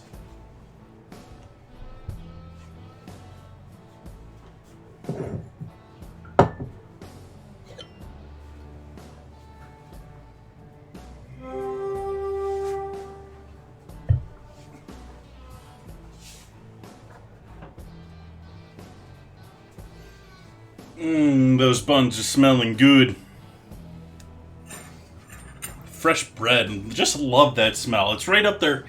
It's not as good as, but it's right up there with that fresh garlic and onion sauteing smell.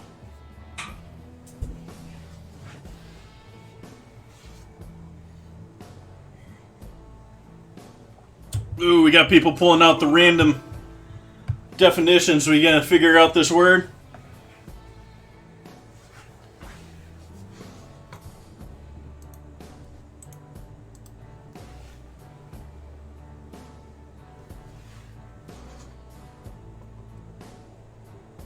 There's not much in the whole... There are some Asian terms in this dictionary, but I would have to say this dictionary is probably the lightest in the Asian departments. So, if you're shooting for Japanese names or Chinese names, they're going to be on the shorter list of ones that are in this. Though, to be honest, it's partly their language. A lot of their culinary language is very simple, basic terms. And I don't mean... I'm just trying to do matter-of-fact thing here. Wok just means cooking vessel. I mean, essentially... to us in the U.S., a wok is a very specific cooking tool. But the translation is much simpler. Better, Dan.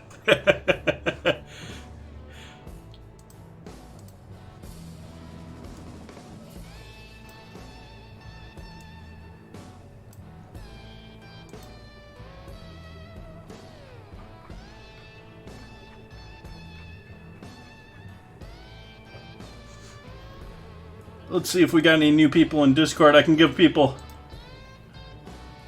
Let's give people, Belmore here some rights to the rest of the server. That should open that server up for you a little bit there. Be able to see more of the Discord. For anyone joining in, Wednesday nights, we have a vote going on. This is going to be going on until around this time tomorrow. I close it off around this time tomorrow. Wednesday night, I'm going to either have to use lavender, looks like it's going to be lavender, or Arby's curly fries to make dinner and dessert. I'll have to use that as an ingredient. So, every week we hold a vote here. You're welcome to join into the Discord, make your own suggestions. The top picks of the submissions in the ingredient suggestions channel then get filtered over to the Wednesday dinner vote, and the winner of that becomes Wednesday's ingredient challenge. But as all other chats do, we have our general walk-in, where we have our general chat. I have a Formula 1 chat where mostly me and Obey go back and forth about Formula 1 races. And we have all of our community channels down here where people post their food pictures. like Uberman and Obe and myself. And we have food memes. We have all sorts of fun stuff down here for people to read and check out and participate. We got Hey Taco. Give everyone tacos. But let's take a look at our buns here. We had the alarm go off. Those are looking like buns. Those are looking like buns. I'm going to give those another 2 minutes though. But they are looking nicely browned on top. Those are looking like winners. I'm pleasantly surprised. I was worried that those weren't going to turn out tonight. I was worried that they were going to take forever to proof. We're still here at 8:30, but I thought they were going to take forever to proof.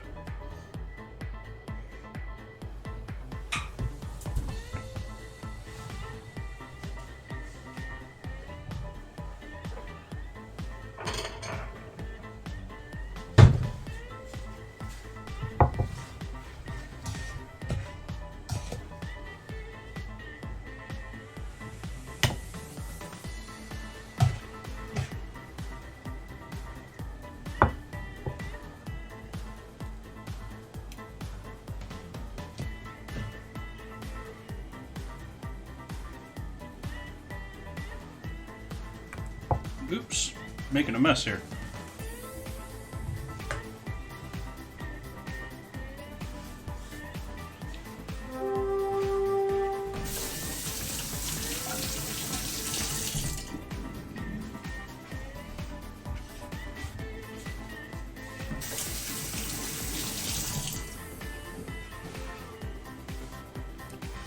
I don't know what you guys think. I don't know what everyone else out there thinks. I think red pepper is a necessity in coleslaw.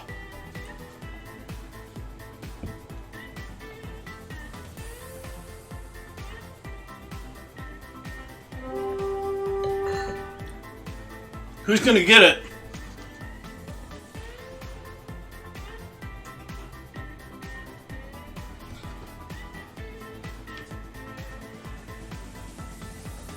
Now see, that one confuses me, X-Pie. I've never been a huge raisin and coleslaw fan.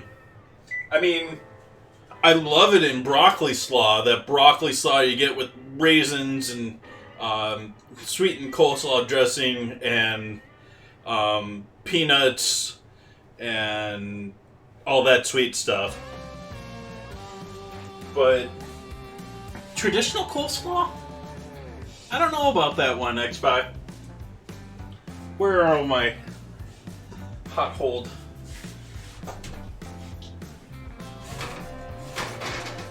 There we go. Those are some hot dog buns.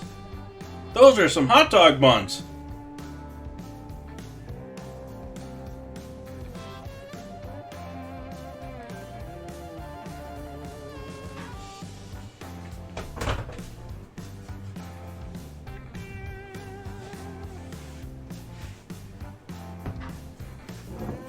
Get out of here, bug.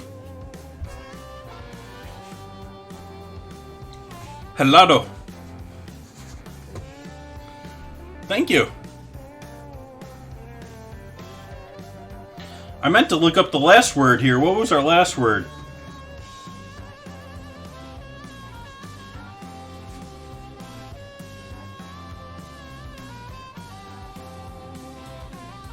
The last word, the hinojo, was Spanish for fennel.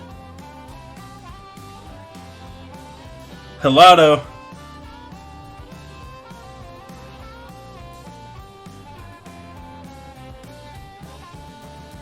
is Spanish for ice cream.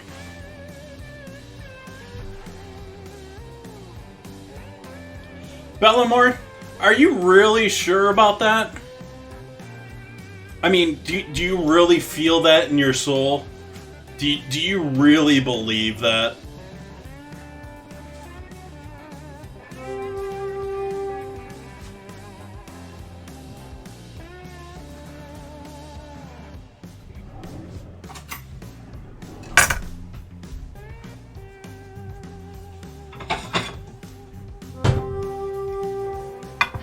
You know, honestly, what I really want right now, and I don't have any cheddar to do it, otherwise I would make it right now. I really want some cheddar bechamel right now. I really want, like, some nacho pour-over cheese for these. I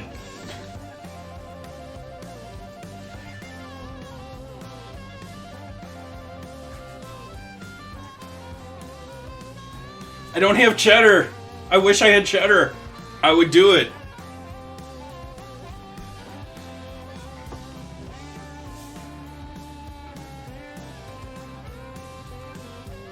But I don't know how long I want to wait on these. Does the recipe from Mr. Joshua Weissman say how long we should allow these to rest? Oh, I'm supposed to brush these with melted butter now.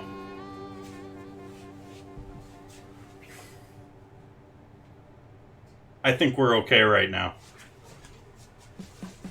I'm all for finishing things with butter, but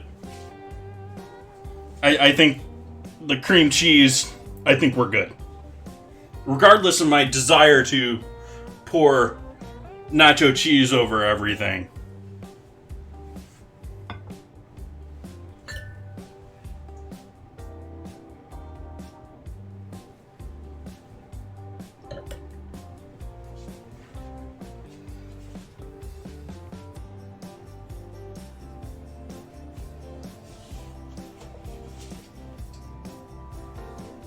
Pull apart nicely. I think we're going to use these 3 big boys for our dinner tonight.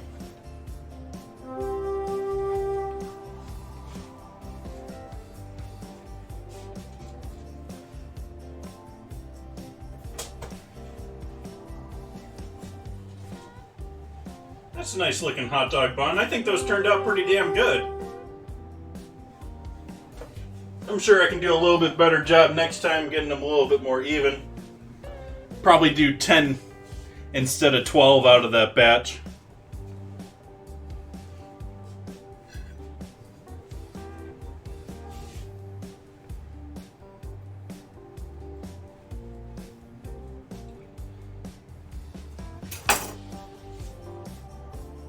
That looks like a nice, airy, soft hot dog bun.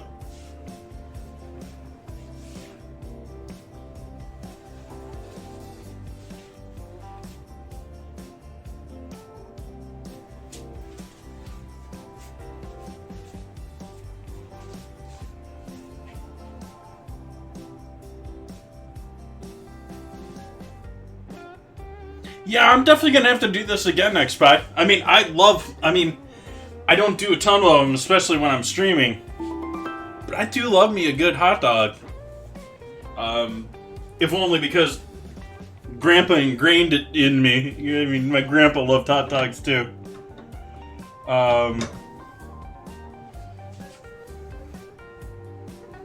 But this is awesome. I was very happy with these buns for being the first time I've tried making those, much less making them on stream. Because you know nothing ever goes right on stream.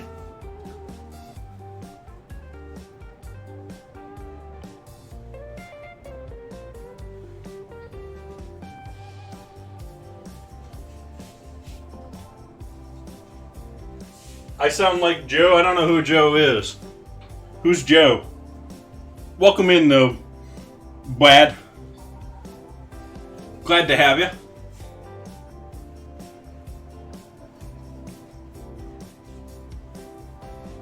Well, I was glad to have you.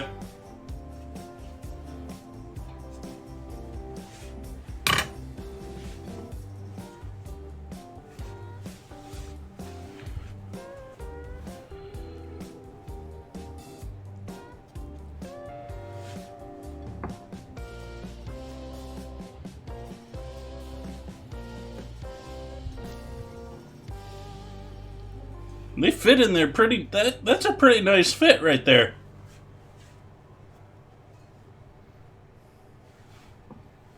We'll do one of the spicy ones for the last one here.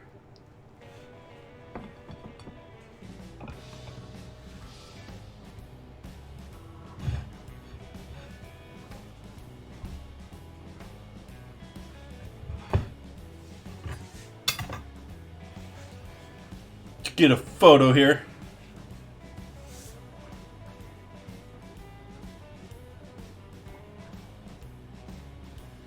I don't know him, but I know of him, yeah.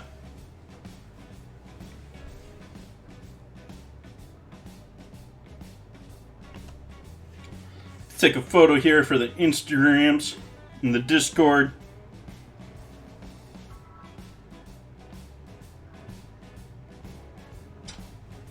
Get some photos of our homemade hot dog buns, which I think turned out amazing for a first time try.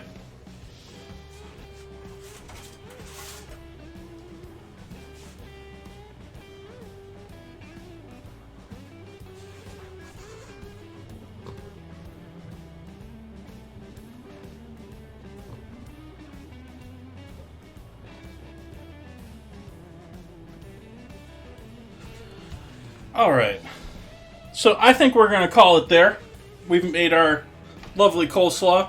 We've made our pickle dogs. Let's give a pickle dog a try here while we're still hanging out here. I was looking to see who we can give a raid to here shortly.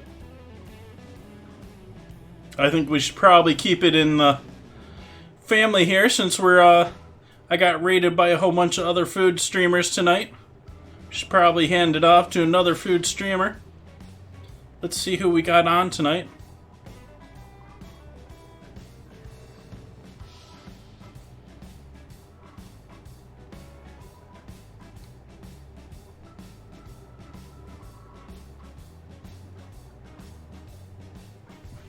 Okay. So, let's give this pickle dog a try here. We got our soft homemade bun. We got dill pickle spear, homemade quick slaw or quick kraut, mustard, and cream cheese spread with pastrami.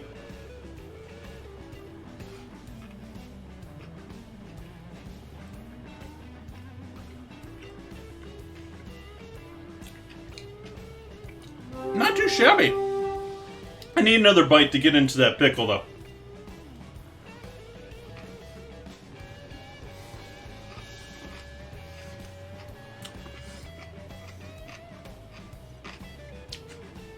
There it is. If you like pickles, you're gonna love this. Like, this is a pickle lover's delight right here.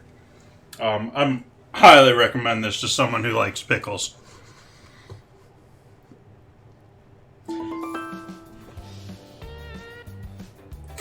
Making sure we got all the mustard off the face here.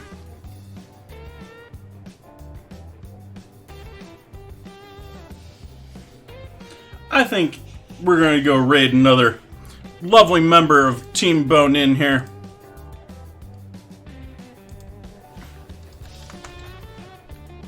In fact, we're going to raid a member of Team Bone In that shares the same name as me, or at least the same first name. We're going to go say hello to Jason Sipe. I keep wanting to call him Sipe, but Sipe. He is doing a Japanese curry tonight. Sounds like a lovely dinner. I want to thank you all for joining me tonight. Thank you for all those lovely raids. Thank you for all the follows. Thank you for the resubs. We're going to be back here on Wednesday with either Arby's curly fries or lavender as our challenge ingredient. And then earlier on, I was telling you we're going to be doing wings on Friday. And I've already forgotten what we're doing on Sunday again. Oh, meatballs 3 ways on Sunday.